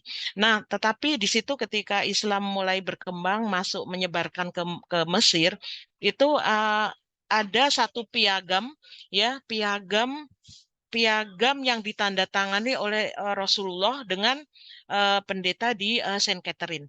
Ini kalau dulu tanda tangannya bukan tanda tangan ini ya pakai bolpen begitu, tapi itu ada 2 tangan ya. Cap tangan ya. Jadi cap tangan ini adalah perjanjian yang ditulis, bisa kelihatan nggak ya? Ini mungkin kecil ya, tapi nanti saya kasih ini ini saya foto ada di gereja Saint Catherine ya. Jadi ini dilansir oleh Washington Post ya 1 Desember 2012 juga ini. Kenapa ini dilansir Washington Post? Karena waktu itu adalah ketakutan Islamfobia itu begitu kuat ya. Jadi pada saat orang-orang non-Muslim di Amerika atau orang-orang di Amerika itu selalu mengidentikan Islam itu dengan terorisme ya. Nah, Washington Post ini kemudian melansir ini yang di mana itu adalah perjanjian Nabi Muhammad kepada Saint Catherine ya. Ini saya bacakan ya. Jadi tulisannya Arab ya, tapi ini sudah diterjemahkan oleh orang yang ahli bahasa ini ya. 2 ilmuwan ya, 2 ilmuwan Hobbes and K.A. Manapis menuliskan ulasannya masing-masing dalam buku Mount Sinai yang terbit di 1995. Jadi berikut janji Muhammad Rasulullah ya kepada Saint Catherine. Ini adalah pesan dari Muhammad bin Abdullah yang berfungsi sebagai perjanjian dengan mereka yang memeluk agama Kristen ya. Di sini dan dimanapun mereka berada, kami bersama mereka. Bahwasannya aku, para pembantuku dan para pengikutku sungguh membela mereka ya, karena orang Kristen juga rakyatku dan demi Allah aku akan menentang apapun yang tidak menyenangkan mereka. Tidak boleh ada paksaan atas mereka, tidak boleh ada hakim Kristen yang dicopot dari jabatannya, demikian juga pendeta yang dicopot dari biaranya atau diusir dari biaranya. Tidak boleh ada seorang pun yang menghancurkan rumah ibadah mereka, merusaknya atau memindahkan pun darinya ke rumah kaum muslim ya. Bila itu dilakukan maka itu melanggar perintahku atau perintah Allah ya. Kemudian ini ini Pak, ini tadi terpotong ya karena itu screenshotan dari Facebook saya yang saya tampilkan untuk menunjukkan betapa Rasulullah itu sangat apa ya membela adil gitu ya terhadap yang non Muslim ya. Nah ini saya tadi potongnya di sini ya. Ya, sebentar. Bila ada yang melakukan hal tersebut, maka ia melanggar perintah Allah dan Rasul-Nya. Bahwasanya mereka sesungguhnya adalah sekutuku dan mereka aku jamin untuk tidak mengalami yang tidak mereka sukai. Ya. Tidak boleh ada yang memaksa mereka pergi atau mewajibkan mereka berperang. Muslimlah yang harus berperang untuk mereka. Bila seorang perempuan Kristen menikahi lelaki Muslim, pernikahan itu harus dilakukan atas persetujuannya. Ya, ia tidak boleh dilarang untuk mengunjungi gereja untuk berdoa. Ya. Gereja mereka harus dihormati, mereka tidak boleh dilarang untuk memperbaiki gereja mereka, tidak boleh pula ditolak haknya atas perjanjian ini. Tidak boleh ada umat Muslim yang melanggar perjanjian ini hingga hari penghabisan atau kiamat. Jadi saya merinding ya kalau membaca ini betapa pemikiran Rasulullah itu terhadap umat lain, terhadap pihak lain yang berbeda itu begitu adil ya, begitu tidak memaksa, tidak membuat kita sebagai orang Muslim itu memang betul-betul akhlakul karimah ya. Ya, jadi tidak mengambil haknya orang itu untuk dengan agamanya. Ya, tidak boleh mencopot haknya untuk menjadi tadi kayak sebagai hakim ya dan lain-lain yang memang dia berhak untuk menjadi itu. Oke, jadi di sini kalau kita bicara sebagai Muslim yang benar, role model kita Rasulullah, dan ketika kita bicara multikulturalisme, surah Al-Quran, surah-surah yang ada di Al-Quran menunjukkan Allah itu sejatinya sunatullah ya, bahwa Allah menciptakan itu beragam-ragam ya, untuk bertaaruf, untuk saling mengenal, untuk saling toleransi, untuk mengasihi dan sebagainya. Jadi mudah-mudahan kalian calon-calon para negarawan ya, kalian alumni UIN, kita konsep di Islam di Indonesia adalah moderasi beragama. Jadi kita mengedepankan dialog beragama, kita mengedepankan ketika seluruh dari Sabang sampai Merauke bersatu untuk bersepakat membangun negara Indonesia, jangan lupa mereka ada yang Kristen, ada yang Hindu, ada yang Buddha, ada yang dari NTT itu saya banyak teman ya di sana Katolik dan sebagainya, Konghucu ya. Gus Dur itu begitu bukan membela ya, memberi ini tentang pentingnya orang keturunan Tionghoa yang sudah di Indonesia itu bisa menjalankan Imlek ya agamanya. Jadi terima kasih itu adalah mudah-mudahan kita bisa multikulturalisme dan perspektif Islam jelas bahwa Islam betul-betul menjadi agama yang cinta damai dan Rasulullah menjadi tokoh utama ketika di perjanjian Madinah juga mengatakan yang Kristen, yang Yahudi, yang apapun tidak boleh gerejanya ditutup ya pada masa Utsmaniyah dan kekhalifahan ya. Itu ketika merebut Konstantinopel, di sana ada gereja-gereja ortodoks dan sebagainya. Itu perjanjian Al-Fatih itu dengan para pendeta di gereja di sana, mereka berhak tetap beribadah dengan agamanya dan tidak boleh diperangi, tidak boleh rumah-rumah ibadah itu dihancurkan.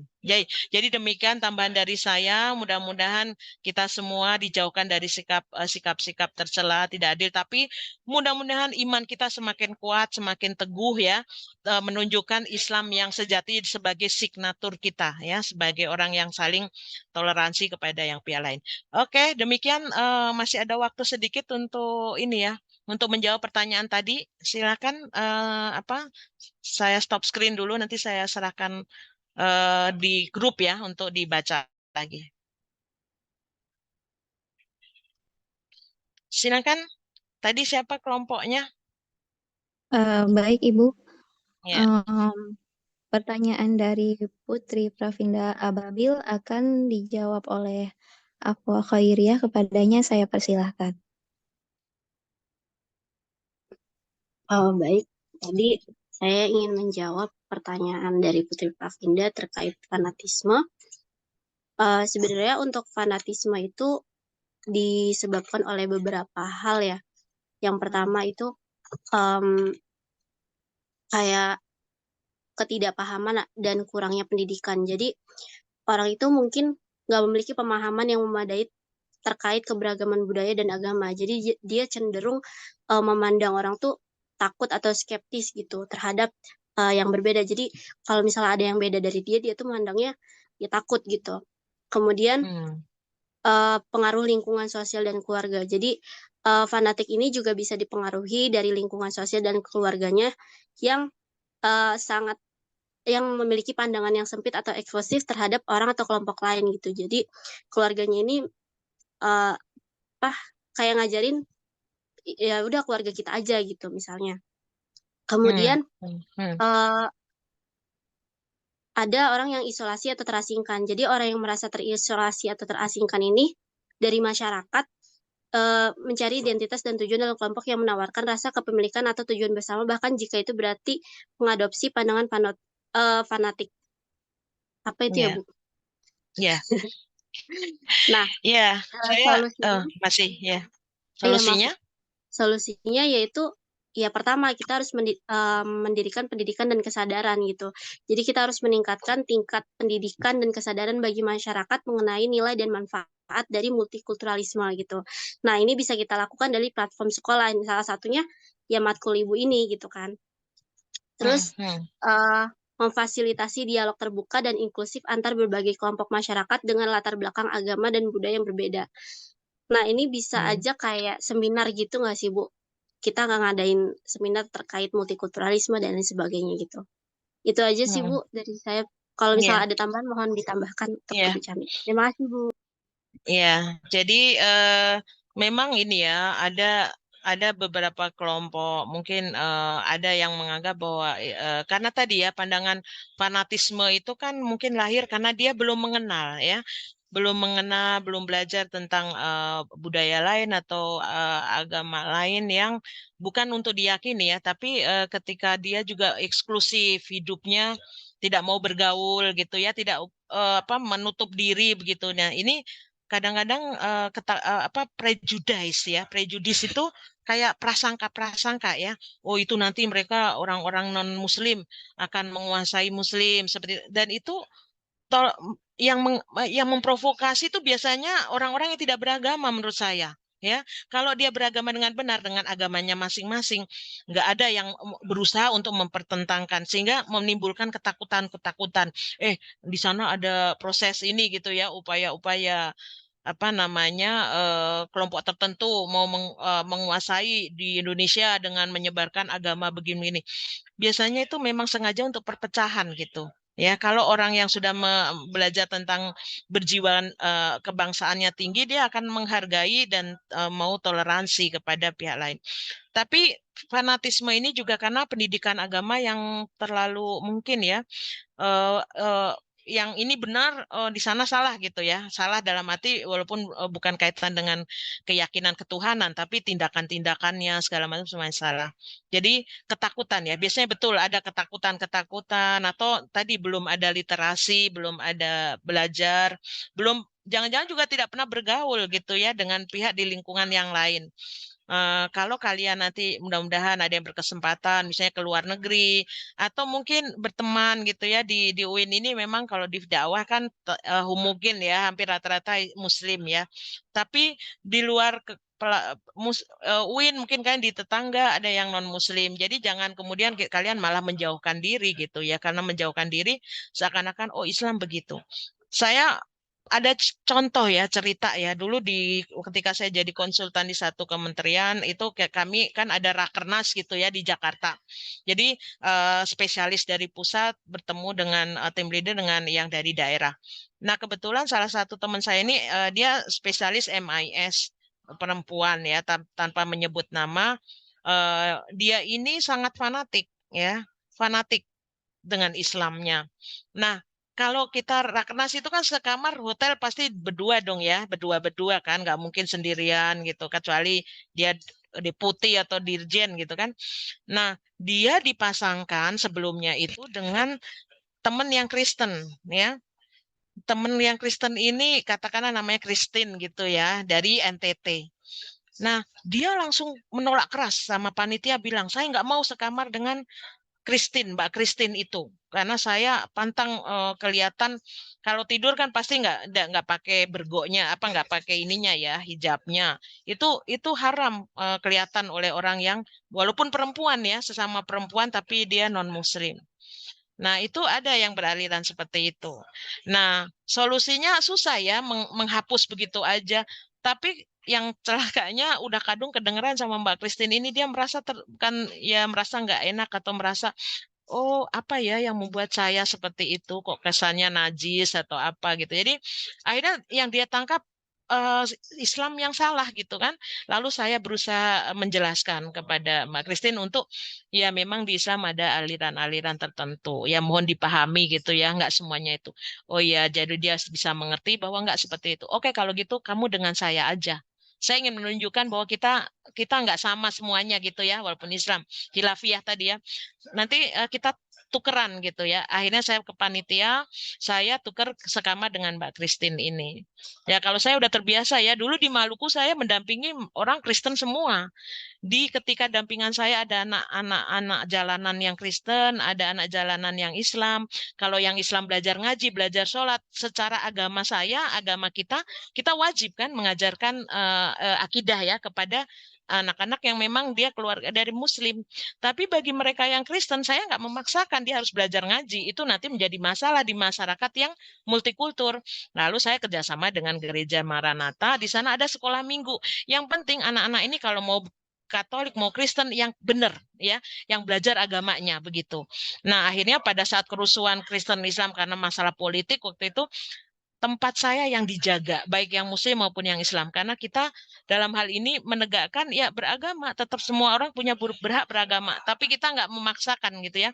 Nah, itu adalah sikap kalian nanti menjadi peksos juga. Saya juga mendampingi masyarakat yang satu pulau itu Kristen semua. Saya menunggu mereka ibadahnya selesai.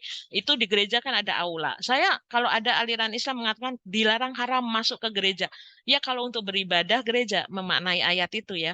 Tapi bukan ayat apa sih kayak mungkin hadis atau apa. Tapi kalau saya mengatakan niat saya, Allah mencatat niat kita saya untuk pemberdayaan masyarakat di sana keluar masyarakatnya tertinggal. Justru orang Muslim harus datang ke tempat-tempat di mana kemiskinan ada, ya, di tempat-tempat yang di situ membutuhkan dampingan kita. Tapi seperti ikan kita walaupun ada di laut kita tidak asin kan. Ikan itu kan contoh. Jadi saya justru menunjukkan saya Muslim dan saya menganut prinsip Rasulullah. Saya adalah tidak memilih-milih untuk mendampingi mereka beribadah, silakan setelah ibadah selesai saya izin kepada pendeta, saya mendampingi mereka untuk membentuk kelompok, berorganisasi, membuat rencana-rencana pembangunan di desanya. Dan alhamdulillah saya disayangi di sana ya. Tujuannya tentunya tidak menghilangkan akidah kita. Kalau orang sudah fanatik, saya mohon untuk peksos ya. Ini kita bicara ranah peksos ya. Tolong ya, kita bisa masuk ke semua kalangan. Ya, kita tunjukkan Islam yang benar tanpa kita juga jangan kemudian hilang ya keislaman kita secara akidah gitu. Jadi justru itulah yang mereka akan respect kepada kita, Islam yang benar. Jadi mungkin orang yang teman saya tadi ceritanya akhirnya ya itu sulit karena sudah mengakar ya. Memang pendidikan di keluarga, pendidikan di masyarakat itu penting ya tentang multikulturalisme ini, tentang menghargai toleransi. Alhamdulillah keluarga saya sangat open mind ya. Walaupun waktu itu ada malah justru antar Islam sendiri. Kalau kita dari kalangan NU dulu kan sering ya berbeda pendapat dengan Muhammadiyah seperti itu. Tapi makin ke sini kita makan di tempat kampung saya ada pesantren Muhammadiyah, ada NU. Jadi berdekatan, damai gitu. Kalau dulu misalnya oh itu bid'ah, ini apa kan gitu ya. Dulu bertengkar aja gitu kan. Nah, sekarang nggak gitu ya. Kita damai, kita ini. Oke, jadi demikian ya penting pendidikan multikulturalisme. Makanya sekarang sejak SD bahkan TK gitu kan di madrasah-madrasah itu juga harus ada pendidikan tentang keterbukaan terhadap perbedaan ini ya. Kalau kita sudah terbiasa dari kecil, insya Allah fanatisme itu ada hal-hal yang memang kita harus fanatik dalam hal tertentu tentang fikih, tentang ajaran Islam. Tapi kalau hablum minallah, hablum minanas kita harus bisa menerima perbedaan. Jadi demikian dari tanggapan saya. Pertanyaan kedua silakan atau mungkin ada tanggapan lain?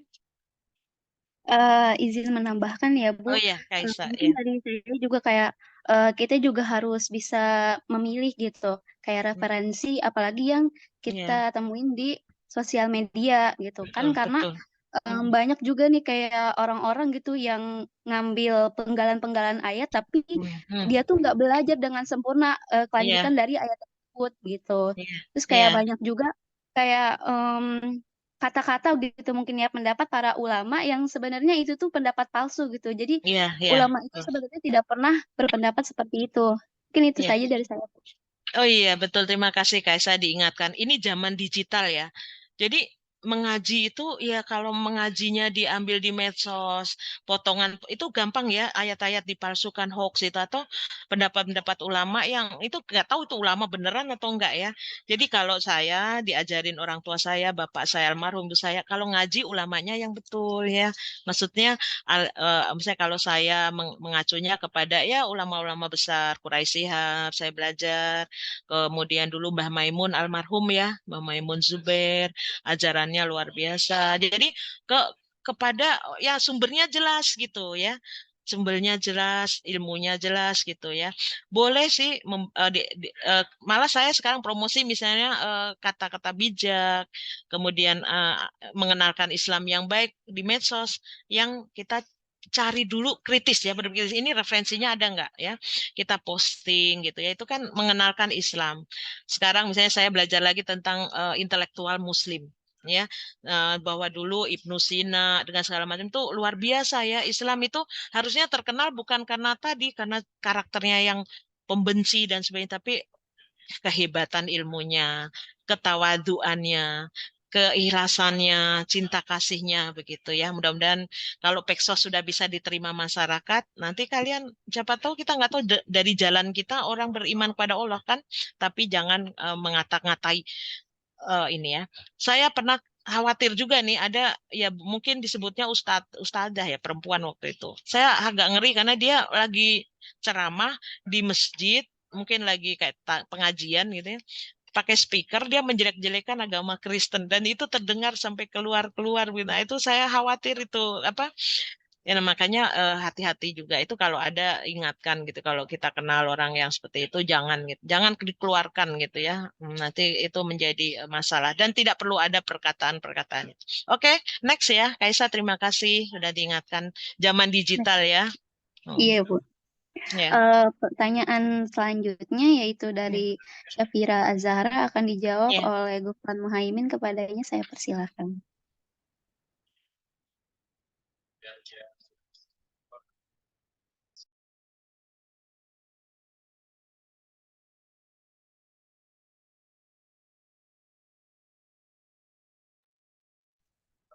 Gufron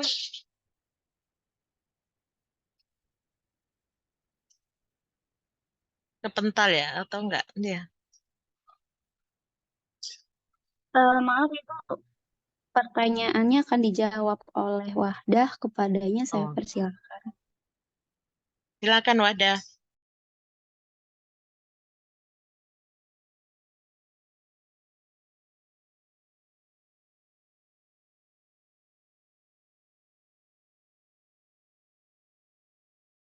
Sorry mute ya. Ada nggak Wadah? Kalau nggak ada saya aja deh. Iya, siapa aja Oke, boleh baik, ya. izin jawab ya. Iya. Saya akan menjawab. Jadi, Islam itu agama yang mengakui keberagaman budaya dan agama di masyarakat, terutama di Indonesia, yang merupakan masyarakatnya itu multikultural.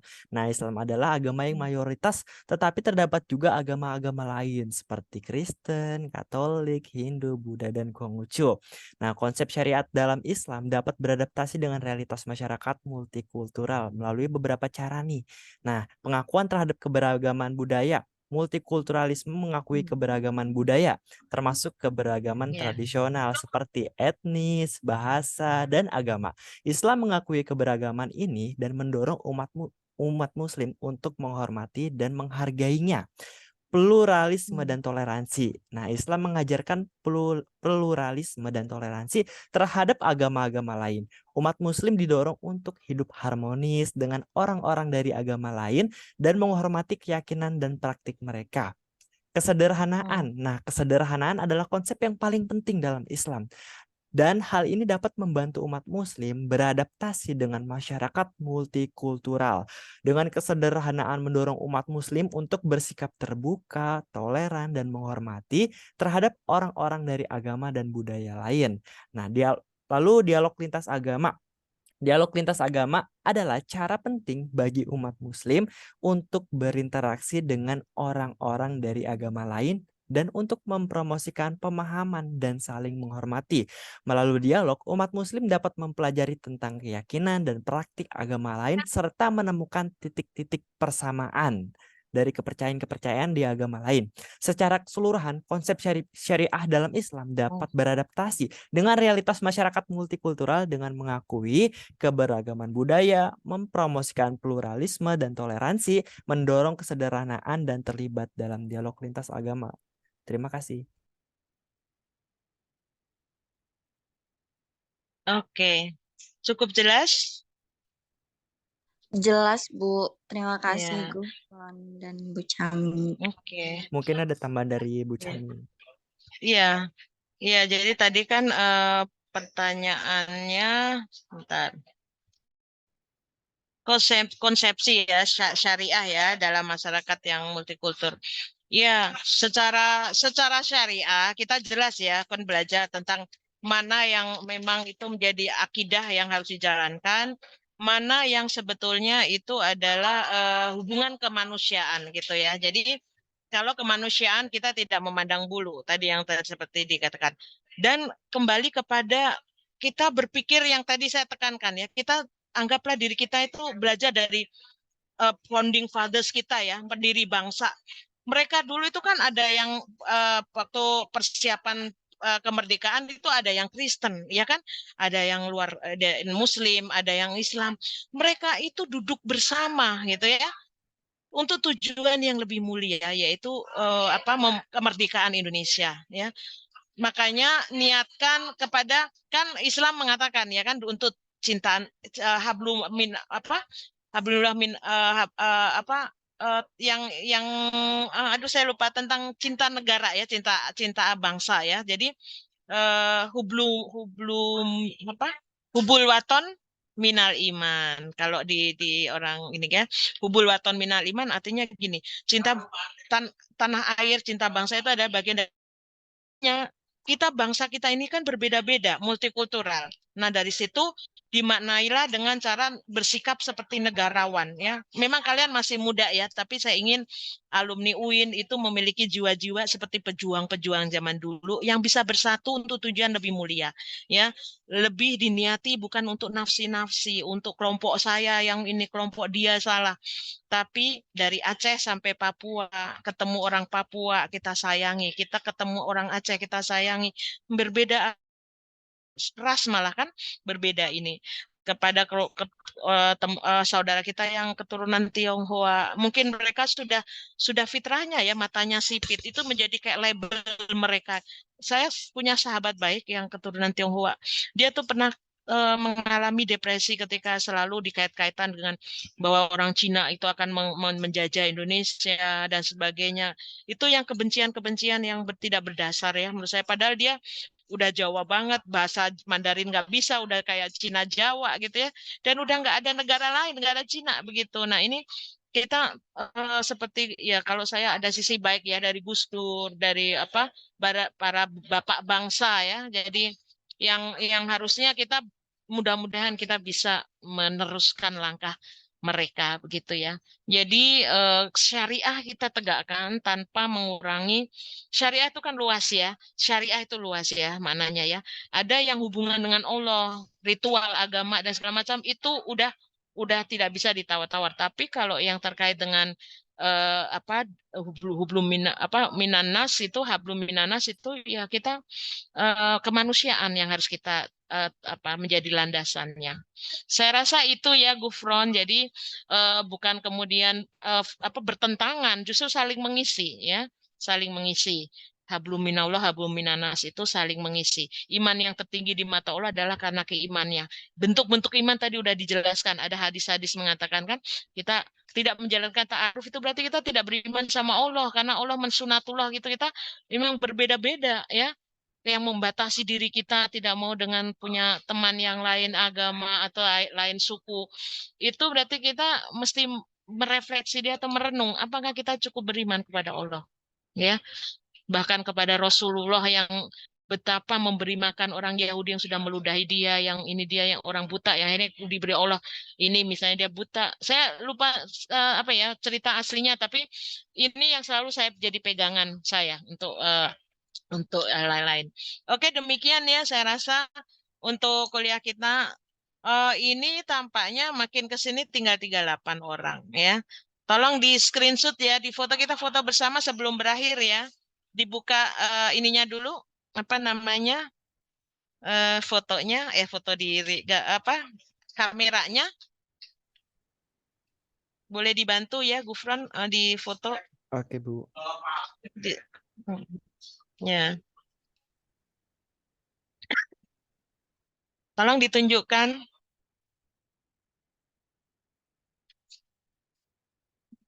Layar pertama sudah. Masih ada Boleh yang dimunculkan iya, Bu. wajahnya. Oh ya, masih nunggu ya. Coba kalian lagi ngapain sih? Robi belum, Nisrina Ade, Amel, Afwah, Isan, Ibu Imam. Safa, Amanda. Ibu tadi Tri Lestari Kan ada, kita Bu. sepakat. Oh iya ya, saya catat. Yo, Tri, Diva, Isan, Afwa, Susi, Robi, Ade, belum on. Afwa Gue dua belum. device. Oh iya, Radina, Diva, Tri, Isan, Robi, Ade, belum nih. Iya. Robi, Ade, Isan, Tri, Diva. Ayo, nah Robi udah, Diva udah, Ade belum, Isan, Tri, Raisa. Ayo, Tadi ada 3. yang sempat keluar ya. Iya, Bu. Iya, Ibu, maaf. Tadi baterainya habis. Ayo, 3, 2, 1. Udah belum? Lagi enggak?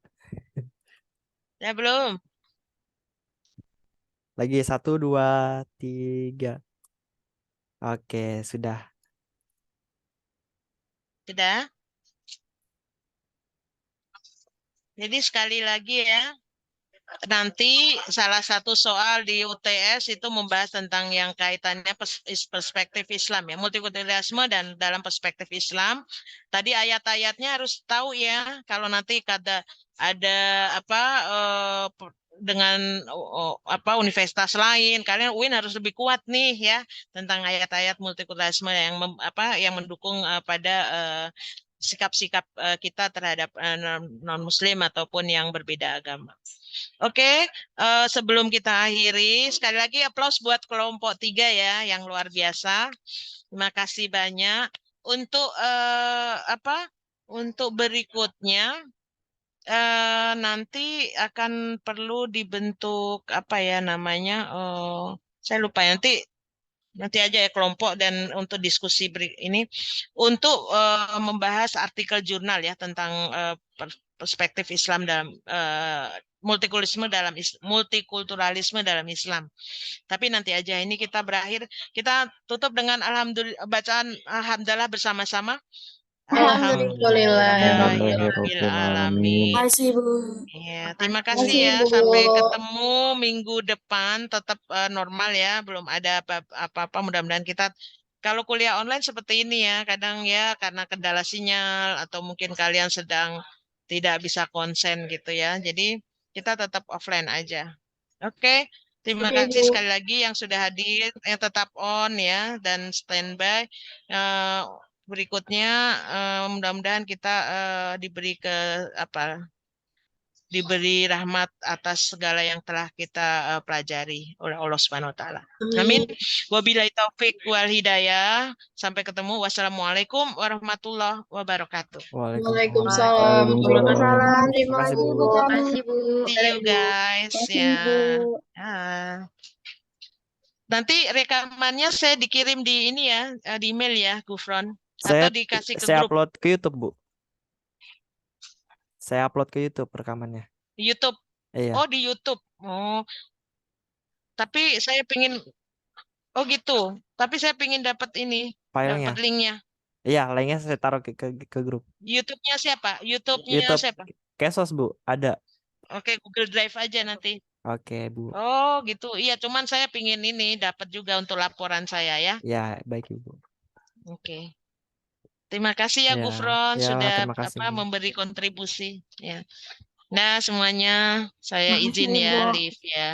Iya, Ibu. Ya. Salam. Ya.